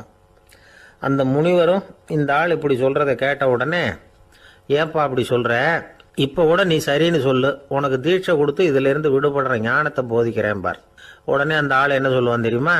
ஐயோ சாமி, இப்போ அது எப்படிங்க முடியும், பிள்ளைங்கள்லாம் சின்ன சிறுசுங்க, அதுகளுக்கெல்லாம் ஒரு கல்யாணம் காட்சின்னு செஞ்சு கடமையை முடிச்சுட்டா நீங்கள் சொல்கிறபடி செஞ்சு விடலாமா. சரி இன்னும் முனிவர் போயிடுவார். அடுத்த வருஷம் வருவார். இவன் வழக்கம் போல் வேதாந்தம் பேசுவான். சரி தீட்சை கொடுக்குறேன் வா அம்பார். பேரம்பேத்தியை பார்க்கணும், கோர்ட்டில் கேஸ் ஒன்று இருக்குது, அது முடியணும் அப்படின்னு தயங்க ஆரம்பிச்சிருவான். எல்லாம் சொல்லுவான், ஆனால் குடிக்கிறதுக்கு தண்ணி கூட கொடுக்க மாட்டான். ரொம்ப வருஷம் கழித்து மறுபடியும் ஒரு நாள் அந்த ஊருக்கு முனிவர் வந்தார். இவன் கடைக்கு வந்தார். அப்புறம் அங்கே கல்லாவில் நம்ம ஆள் இல்லை. அவன் புள்ள தான் உட்காந்துருக்கிறான். அப்பாவை போலவே புள்ளையும் எழுந்திரிச்சு ஓடியாந்து முனிவரை வரவேற்றான். அப்பா எங்கன்னு விசாரிச்சார் முனிவர். ஐயோ அதை ஏன் கேட்குறீங்க சாமி, உங்ககிட்ட தீட்சை வாங்கி இந்த சம்சார பந்தத்திலேருந்து விடுதலை பெறணும்னு சொல்லிக்கிட்டே இருப்பார். அது நிறைவேறாமலே போய் சேர்ந்துட்டார். போன மாதம் ஒரு நாள் திடீர்னு நெஞ்சு வலிக்குதுன்னார், அவ்வளோதான் போட்டுன்னு போயிட்டார் அப்படின்னு புலம்புனான் பையன். இதை கேட்டதும் முனிவர் சிரிச்சாரான். அவன் எங்கடா போவான், உன் அப்பா எங்கேயும் போகல, இதோ வாழை ஆட்டிக்கிட்டு உன் காலடியிலே இருந்துக்கிட்டு இருக்கான் பார் அப்படின்னு சொல்லி அங்கே நின்றுக்கிட்டு இருந்த ஒரு நாயை சுட்டி காட்டினாரான். என்ன சாமி சொல்கிறீங்க அப்படின்னு ஆச்சரியமாக கேட்டிருக்கான் பையன். உடனே முனிவர் அந்த நாயோட தலையில் ஒரு தட்டு தட்டி பேசுகிறா அப்படின்னாரான். உடனே அந்த நாய் வந்து வேதாந்தம் பேச ஆரம்பிச்சுட்டு தான். காயமே இது போய் வெறும் காற்றடைத்த பை அப்படின்னு தான். முனிவர் சொன்னார், அடே இப்போவும் ஒன்றும் கெட்டு போகல. நீ விரும்புனா சொல்லு, உனக்கு தீட்சை கொடுத்து என் பின்னாடியே அழைச்சிட்டு போயிடுறேன். அங்கே அழைச்சிட்டு போய் உனக்கு ஞானத்தை போதிக்கிறேன், வர்றியா அப்படின்னு கேட்டிருக்கார்.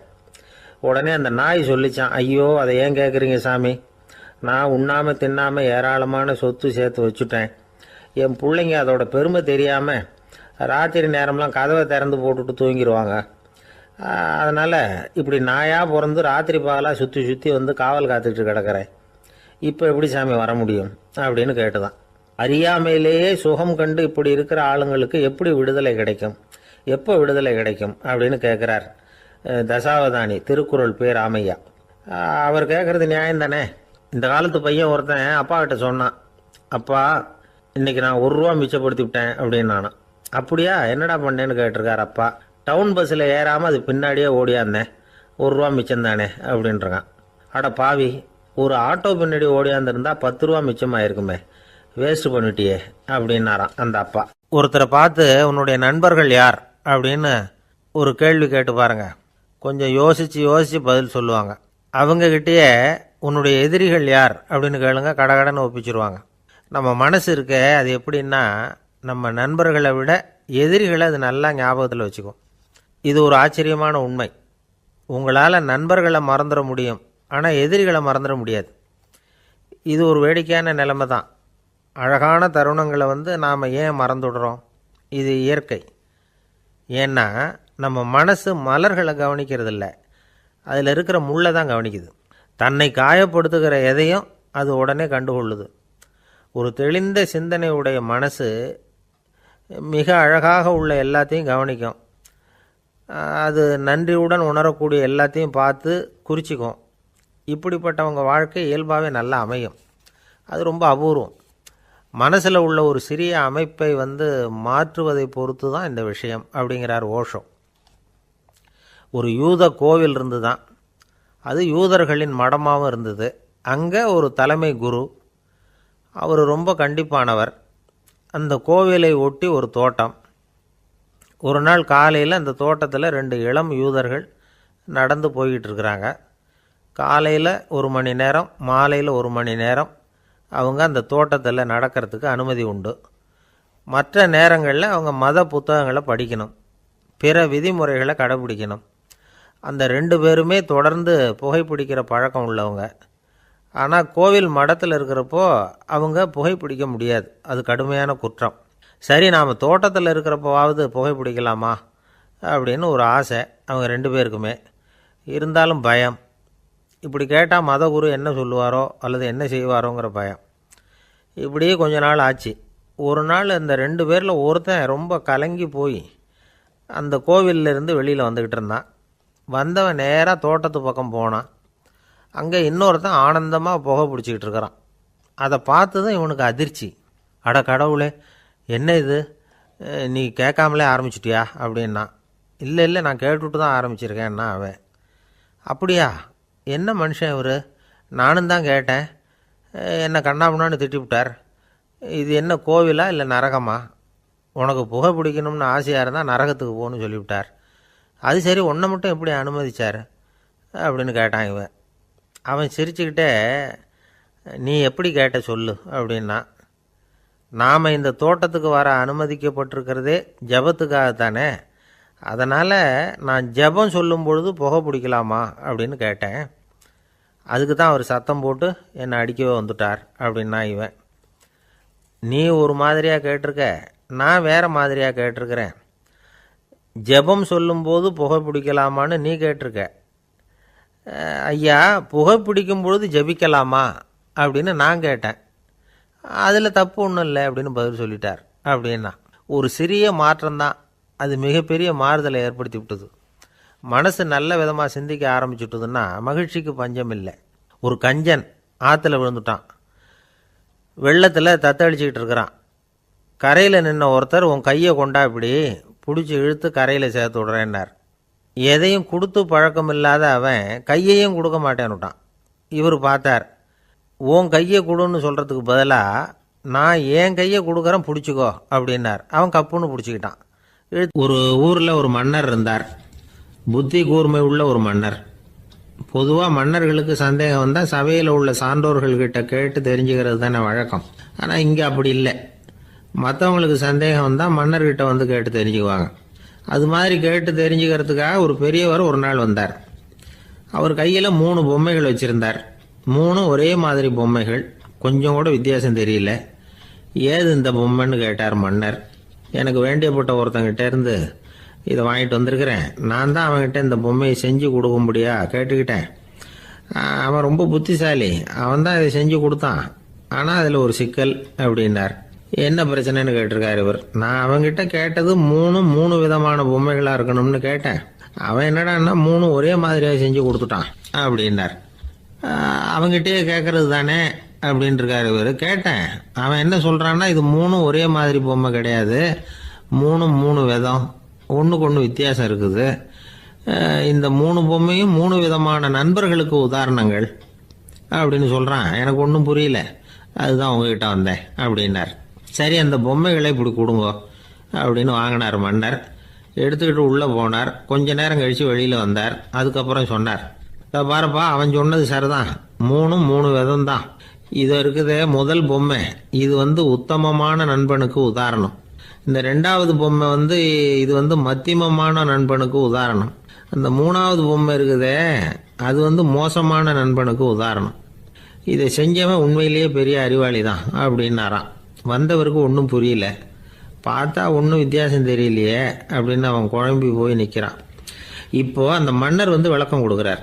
அந்த 3 பொம்மையையும் எடுத்து முன்னாடி வச்சார். ஒரு மெல்லிய கம்பியை கையில் எடுத்தார்.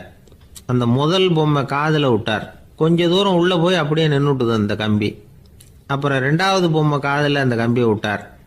அந்த கம்பி என்னாச்சுன்னா அப்படியே அது வாய் வழியாக வெளில வந்தது. 3வது பொம்மை காதில் கம்பியை செலுத்தினார். அது நேராக இன்னொரு காது வழியாக வெளியில் வந்தது. இப்போ இந்த முதல் வகை இருக்குதே, அது மாதிரியான நண்பர்கள் எப்படி தெரியுமா? நம்ம கஷ்டத்தை அவங்கக்கிட்ட சொன்னால் பேசாமல் கேட்டுக்குவாங்க. வெளியில் அதை யாருக்கிட்டையும் சொல்லிகிட்டு இருக்க மாட்டாங்க. வெளியில் தெரியாமல் நமக்கு உதவி பண்ணுவாங்க.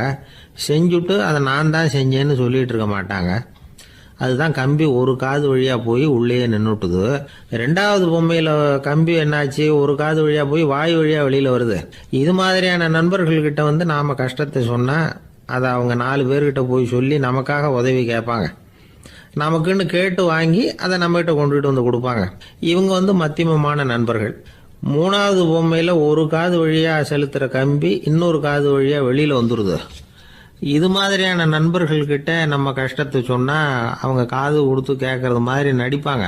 அப்படியே இன்னொரு காது வழியாக அதை வெளில விட்டுருவாங்க. அதை பற்றி கவலைப்பட மாட்டாங்க. இதுதான் இந்த பொம்மைகளுக்குள்ளே இருக்கிற வித்தியாசம் அப்படின்னு விளக்கம் கொடுத்தாராம் மன்னர். படிக்கிற பிள்ளைங்கள்லேயும் இது மாதிரி 3 வகை உண்டு. சில பேர் காதால் வாங்கி மனசில் வச்சுக்குவான். சில பேர் காதால் வாங்கி பேனாவால் எழுதி விடுவான். சில பேர் ஒரு காதால் வாங்கி இன்னொரு காதால் வெளியில் விட்டுருவான். ஒரு பையன் வகுப்பில் ஆசிரியர் பாடம் நடத்தும் பொழுது தலையை வேகமாக ஆட்டி ஆட்டி கேட்பானான். ஏன்டா இப்படி தலையை இப்படி ஆட்டுற அப்படின்னு கேட்டிருக்கான் பக்கத்தில் இருந்தவன். தலையை ஆட்டினா தாண்டா ஒரு காது வழியாக உள்ளே போகிறது, இன்னொரு காது வழியாக வெளியில் வேகமாக வெளில போகும் அப்படின்னானான் அந்த பையன். ஒரு ஆள் ராமகிருஷ்ணரை தேடி வந்தான். அவன் கையில் 1000 பொற்காசுகள் வச்சுருந்தான். அதை அவர்கிட்ட கொடுத்து இதை ஏற்றுக்கணும் அப்படின்னு ரொம்ப பணிவாக கேட்டுக்கிட்டான்.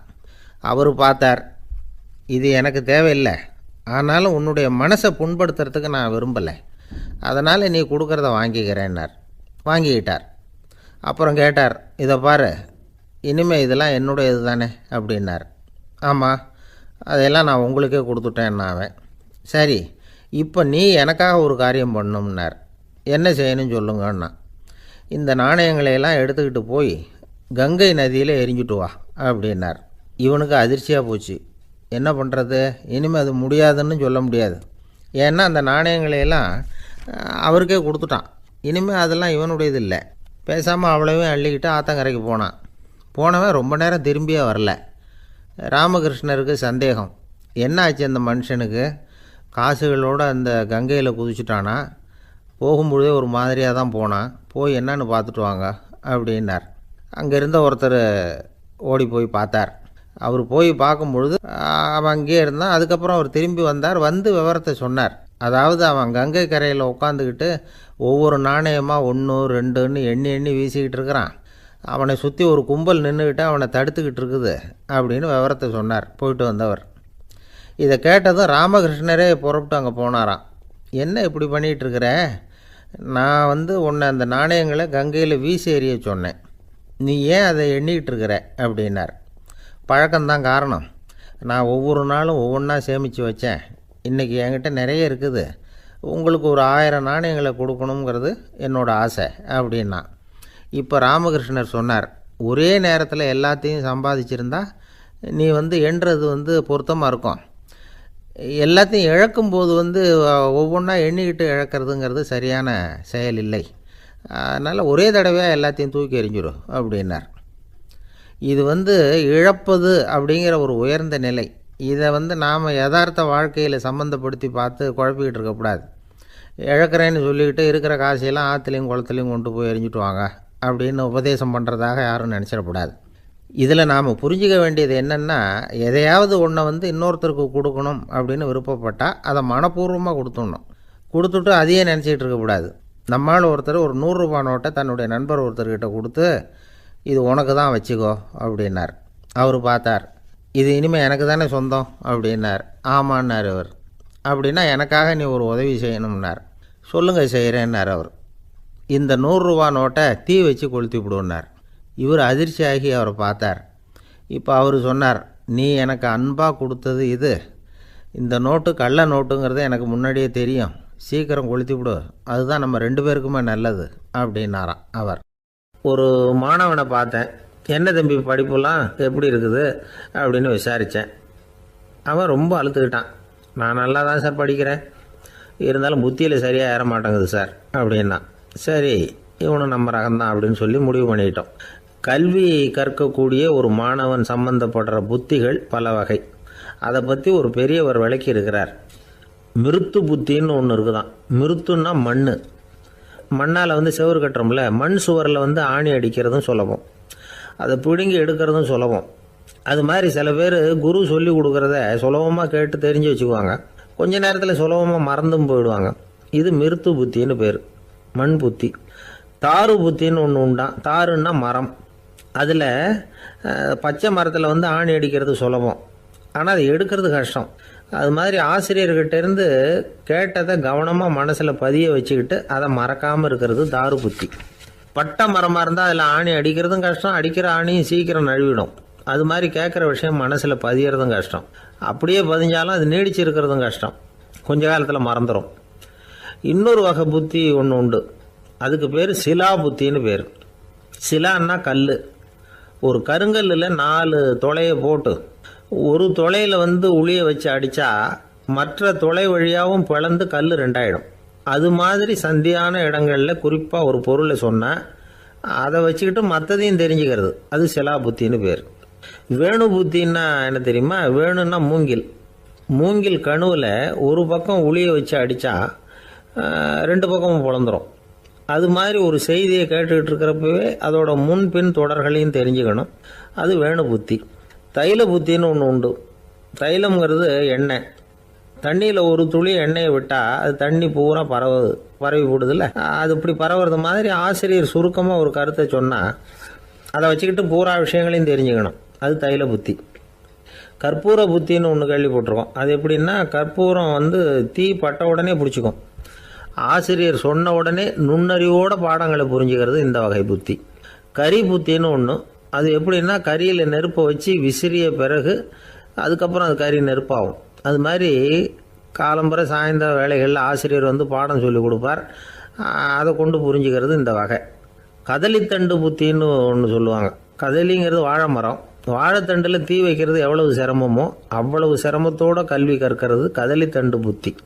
இதை தவிர இன்னும் சில வகையான மாணவர்களை கூட அடையாளம் காட்டுறாங்க.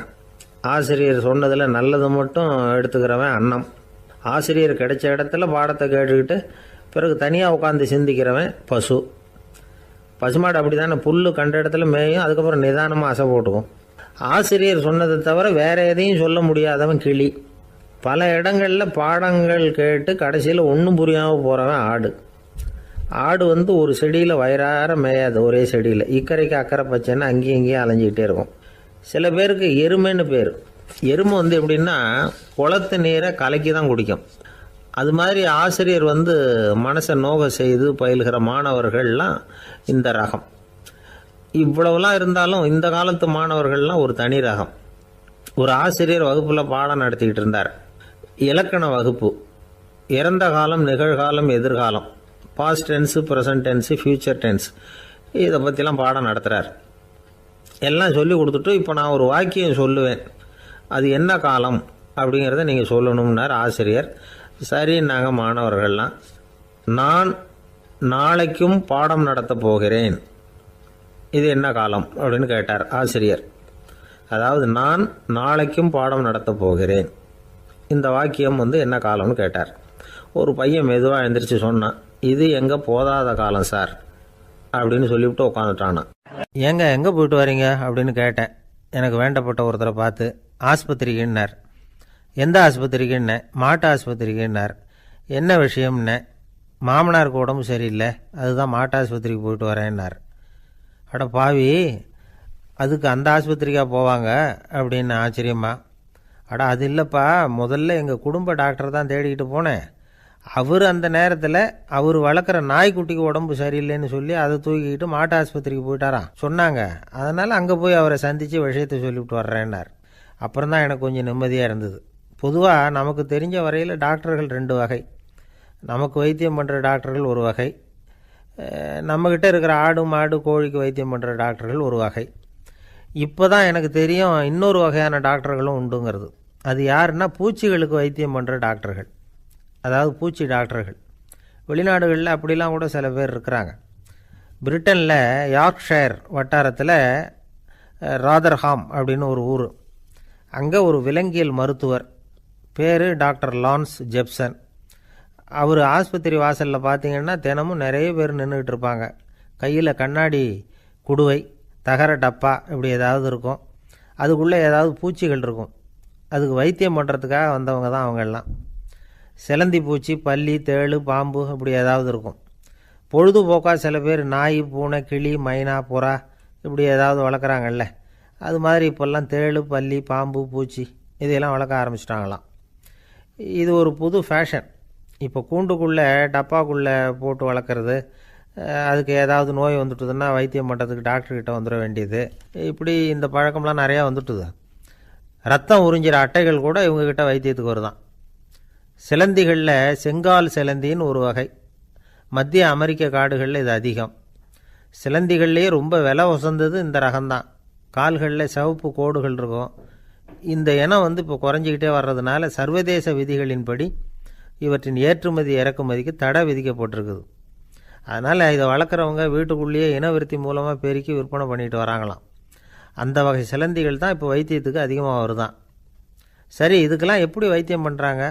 முதல்ல அதை வந்து குளிர்பதன பெட்டியின் வழுவழுப்பான சுவரில் விட்ட உடனே அதெல்லாம் மெதுவாக இறங்கி வரும். அப்போ அதன் நோயை கண்டுபிடிக்கிறது சுலபம். அப்புறம் அதுக்கு கிருமிகளை கொல்லக்கூடிய மருந்துகளையோ வலி நிவாரண மருந்துகளையோ கொடுப்பாங்க. கால் உடைஞ்ச சிலந்திகளுக்கு பசையை கொண்டு ஆப்ரேஷன் பண்ணுவாங்க. சில சிலந்திகளுக்கு உடைஞ்ச காலை எடுத்துட்டா புதிய கால் வளர்ந்துடும். சிலந்திகளை வந்து மனிதர்கள் கையில் எடுக்கிறப்போ அது பயந்து போய் கீழே குதிக்குது, அதனால் கால் உடஞ்சி விடுது, இல்லைன்னா வயிறு சேதமடையுது. அந்த நிலைமையில் வர்ற சிலந்திகளுக்கு மயக்க மருந்து கொடுத்து ஆப்ரேஷன்லாம் கூட பண்ணுறாங்களாம். பார்த்தீங்களா பூச்சிகளுக்கு வந்த வாழ்வே. நம்ம ஊர்லேயும் வீடுகளில் பூச்சிகள் வளர்க்குறது உண்டு. ஒருத்தர் வந்தார், எனக்கு 3000 கரப்பாம்பூச்சி அவசரமாக தேவைப்படுது, எங்கே கிடைக்கும்னு கேட்டார். கரப்பாம்பூச்சியா, அது என்னத்துக்குன்னு கேட்டோம். அது வந்து வேறு ஒன்றும் இல்லை, நான் குடியிருக்கிற வாடகை வீட்டை காலி பண்ண போகிறேன். வீட்டு சொந்தக்காரர் என்ன சொல்கிறாருன்னா, இந்த வீட்டுக்கு நான் குடி வந்தப்போ எப்படி இருந்ததோ அதே நிலைமையில் விட்டுட்டு போகணும்னு வீட்டுக்காரர் சொல்லியிருக்கிறார், அதனால தான் கேட்டேன் அப்படின்னார். ஒருத்தர் சிகரெட்டும் கையுமா வந்தார். சார், இந்த புகைப்பிடிக்கிற பழக்கத்தை நிறுத்தி போடணும்னு தான் பார்க்குறேன், முடியலன்னார். புகைப்பிடிக்கிறத நிறுத்துறது ரொம்ப சுலபம் சார் அப்படின்னார் இன்னொருத்தர். எப்படி சொல்கிறீங்கன்னு கேட்டார் அவர். நான் கூட ஏற்கனவே 10 தடவை அந்த பழக்கத்தை நிறுத்தி இருக்கிறேன் சார் அப்படின்னார் இவர். இதுலேருந்து என்ன தெரியுது? புகைப்பழக்கத்தை திடீர்னு விட்டு விடுறதுங்கிறது ரொம்ப கஷ்டம்னு தெரியுது. இருந்தாலும் இது சம்பந்தமான ஆராய்ச்சி, அனுபவம், இது ரெண்டையும் அடிப்படையாக வச்சு சில வழிமுறைகளை சொல்கிறாங்க. அதாவது புகைப்பிடிக்கிறத நிறுத்துறதுக்கு 10 வழிகள் உண்டு அப்படின்னு சொல்கிறாங்க. அது என்னங்கிறத தெரிஞ்சுக்கிட்டா உபயோகப்படுதான்னு பார்க்கலாமே. முதல் கருத்து என்னன்னா, கொஞ்ச நாளைக்கு புகைப்பிடிக்கிற நண்பர்களை விட்டு விலகி இருக்கணும். இதனால் புகைப்பிடிக்கிற ஆசை குறையும். அந்த பழக்கத்தை மறுபடியும் ஆரம்பிக்கப்படாதுங்கிற எண்ணம் உறுதிப்படும். ரெண்டாவது கருத்து, புகைப்பிடிக்கிறதை எதிர்த்து தீவிரமாக பிரச்சாரம் செய்ய ஆரம்பிச்சிடணும். அது அடுத்தவங்களுக்கும் உபயோகப்படும், உங்களுக்கும் உபயோகப்படும். உங்கள் உள்ளுணர்வை அது தூண்டும், உங்களை உறுதி கொள்ள வைக்கும். மூன்றாவது கருத்து என்னன்னா, தினமும் 2 தடவை குளிக்கணும். எப்படி தெரியுமா? முதல்ல வெது வெதுப்பான தண்ணீர், அப்புறம் குளிர்ந்த தண்ணீர், இப்படி மாறி மாறி குளிக்கணுமா. நாலாவது கருத்து, உடற்பயிற்சிகள் செய்யணும். மூச்சு வாங்குற மாதிரியான பயிற்சிகள் ரொம்ப நல்லதான். பிராணாயாமம் அப்படிங்கிற மூச்சு பயிற்சி ரொம்ப நல்லதுங்கிறாங்க. அப்புறம் ஐந்தாவது கருத்து, சாப்பாடு மிதமாக இருக்கணும், சீராக இருக்கணும். பச்சை காய்கறிகள், பழங்கள் சாப்பாட்டில் சேர்த்துக்கலாம். அடிக்கடி கொஞ்சம் கொஞ்சமாக சாப்பிட்டு ரத்தத்தில் சர்க்கரையின் அளவை பராமரிக்கணும். இது நரம்புகளை அமைதிப்படுத்தும். ஆறாவது கருத்து என்னன்னா, ரொம்ப நேரம் பசியோடு இருக்கக்கூடாது. புகைப்பிடிக்கிறத நிறுத்த முயற்சி செய்யும் பொழுது எடை குறைப்பு நடவடிக்கைகளை மேற்கொள்ளக்கூடாது. ஏழாவது கருத்து, காப்பி, தேநீர், மதுபானம், அப்புறம் போதைப் பொருள்கள் கலந்த உணவுகள் இதெல்லாம் வேணாம். புகைப்பிடிக்கிறத அதெல்லாம் ஊக்கப்படுத்தும். கடுகு, மிளகு, அப்புறம் காரமான பொருள்களை தவிர்க்கணும். உப்பு அளவை குறைக்கணும். தினமும் 10 கோவள தண்ணீராவது குடிக்கணும். வெறும் தண்ணி புகைப்பிடிக்கிற ஆவலை தணிக்குதான். எட்டாவது கருத்து, கையில் சிகரெட்டு, புகையில ஏதாவது இருந்தால் உடனே தூக்கி எறிஞ்சிருங்க. அது கையில் இருக்கிற வரைக்கும் புகைப்பிடிக்கிற ஆசை வந்துக்கிட்டே இருக்கும். 9வது கருத்து என்னன்னா, இறை நம்பிக்கை உள்ளவங்க புகைப்பிடிக்கிற எண்ணம் வர்றப்போவெல்லாம் பிரார்த்தனை செய்ய ஆரம்பிச்சுடலாம். 10வது கருத்து, உங்களுக்கு ரொம்பவும் வேண்டியவங்க யாரோ அவங்கக்கிட்ட எல்லாம் நீங்கள் புகைப்பிடிக்கிறத நிறுத்தி விட்டதா சொல்லிவிடுங்க. இந்த 10 வழிகளையும் கடைபிடிக்க ஆரம்பிச்சுட்டா புகைப்பிடிக்கும் பழக்கத்தை நிறுத்தி விடலாம் அப்படின்னு சொல்கிறாங்க அனுபவப்பட்டவங்க. முயற்சி பண்ணி பார்க்கலாம். ஒரு முக்கியமான இடத்துல நின்றுக்கிட்டு இருந்தார் ஒருத்தர். அங்கே இன்னொருத்தர், ஏன் சார் இந்த இடத்துல சிகரெட் பிடிக்கலாமா அப்படின்னு அனுமதி கேட்டார். இந்த இடத்துல சிகரெட் பிடிக்கக்கூடாதுங்க அப்படின்னாரு இவர். நீங்கள் இப்படி சொல்கிறீங்க, ஆனால் இந்த இடத்துல கீழே நிறைய சிகரெட் துண்டுகள் கிடக்குதே, அவங்கெல்லாம் யார்? அவங்கெல்லாம் உங்கள் மாதிரி என்கிட்ட அனுமதி கேட்காதவங்க அப்படின்னாராம் இவர். உலகத்தில் எது எதுக்கோ ஆராய்ச்சி கூடங்கள் இருக்குதுல்ல, அது மாதிரி தூக்கத்தை பற்றி ஆராய்ச்சி பண்ணுறதுக்கு ஒரு ஆராய்ச்சி கூடம் இருக்குது. அப்படி ஆராய்ச்சி பண்ணணும்னா அதுக்கு மூழ்கிக்கிட்டு இருக்கணும்ல. அதனால தான் அந்த ஆராய்ச்சி கூடம் இங்கே இல்லை. அமெரிக்காவில் பாஸ்டன் பல்கலைக்கழக மருத்துவமனையில் அது இருக்குது. அங்கே தூக்கத்தை பற்றி பலவிதமான ஆராய்ச்சிகள் பண்ணிகிட்டு இருக்கிறாங்க. அந்த ஆராய்ச்சி கூடத்தில் இயக்குனராக இருக்கிற ஒரு நிபுணர், அவர் என்ன சொல்கிறார் தெரியுமா? உங்களுக்கு தூக்கம் வரலையா, நீங்கள் நல்லா தூங்கிறதுக்கு தாராளமாக சில யோசனைகளை என்னால் சொல்ல முடியும் அப்படிங்கிறார். யோசனை தானே, காசா பணமாக கேட்டு வச்சுக்கலாமே. உணவு, மனநிலை, தூங்கும் இடத்தோட சூழ்நிலை, படுக்கைக்கு செல்கிறப்போ உள்ள பழக்க வழக்கங்கள், இது காரணமாக ஒருத்தருக்கு தூக்கம் வராமல் போகலாம். தூக்கம் வராததுக்கு இதுதான் காரணம்னா அதையெல்லாம் சுலபமாக கட்டுப்படுத்தலாங்கிறார் அவர். தூக்கத்தை வரவழைக்கக்கூடிய ஒரு நல்ல மருந்து உடற்பயிற்சி. ஆனால் ஒன்று, படுக்க போகிற நேரத்தில் இது மாதிரி உடற்பயிற்சிகள் எல்லாம் செய்யக்கூடாது. கொஞ்சம் முன்னாடி பகல்லையே இந்த பயிற்சிகளை செய்கிறது நல்லது. தூக்கம் வராமல் அவதிப்படுறவங்க பிற்பகல் நேரங்களில் காஃபி, டீ இது மாதிரி பானங்களை சாப்பிடக்கூடாது. மது அருந்துறது கூட தூக்கத்தை பாதிக்கும். வெது வெதுப்பான நீரில் குளிக்கிறது, தியானத்தில் ஈடுபடுறது, ஓய்வாக இருக்கிறது, படுக்கிறது, அதாவது படுக்கிறதுக்கு முன்னாடி ஒரு குவளை பால் சாப்பிட்றது, இதெல்லாம் தூக்கத்தை வரவழைக்கிறது ரொம்ப உதவியாக இருக்கும். இன்னொரு விஷயம் என்னென்னா, தூங்கி ஆகணுமேங்கிற கவலை வேண்டியதில்லை. அப்படி நினச்சி கவலைப்படுறதை விட்டுடணும். தூக்கம் வரலையா, உடனே படுக்கையை விட்டு எழுந்திருக்க வேண்டியது. வெளியில் வாங்க, வேறு ஏதாவது வேலையில் ஈடுபடுங்க, கொஞ்சம் நேரம் உலாவுங்க, அல்லது ஏதாவது ஒரு புத்தகத்தை எடுத்து படிங்க. களைப்பு ஏற்பட்டால் மறுபடியும் படுக்கைக்கு போங்க. தூக்கம் தானே வந்துடும். ஒரு விஷயத்தை மட்டும் நல்லா ஞாபகத்தில் வச்சுக்கணும். படுக்கைக்கு போகிறப்போ உங்கள் மற்ற எல்லா பிரச்சனைகளையும் மறந்துடணும். அது எப்படி சார் முடியும்? அந்த நேரம் தானே எல்லா பிரச்சனையும் வரிசையாக ஞாபகத்துக்கு வருது அப்படின்னு நாம் நினைக்கலாம். ஆனால் பழக்கத்தில் அதை நாம் மாற்றிக்க முடியும். கொஞ்சம் முயற்சி பண்ணணும், அவ்வளோதான். இது எல்லாமே ஆராய்ச்சி பண்ணி பார்த்துட்டு அந்த நிபுணர் சொல்கிற கருத்து தான். இன்னொரு விஷயமும் அவர் சொல்கிறார். அது என்னென்னா, உடல் கோளாறு காரணமாக தூக்கம் வராமல் அவதிப்படுறவங்களுக்கெல்லாம் இந்த யோசனைகள் சரியாக வராது அப்படிங்கிறார். அதுக்கெல்லாம்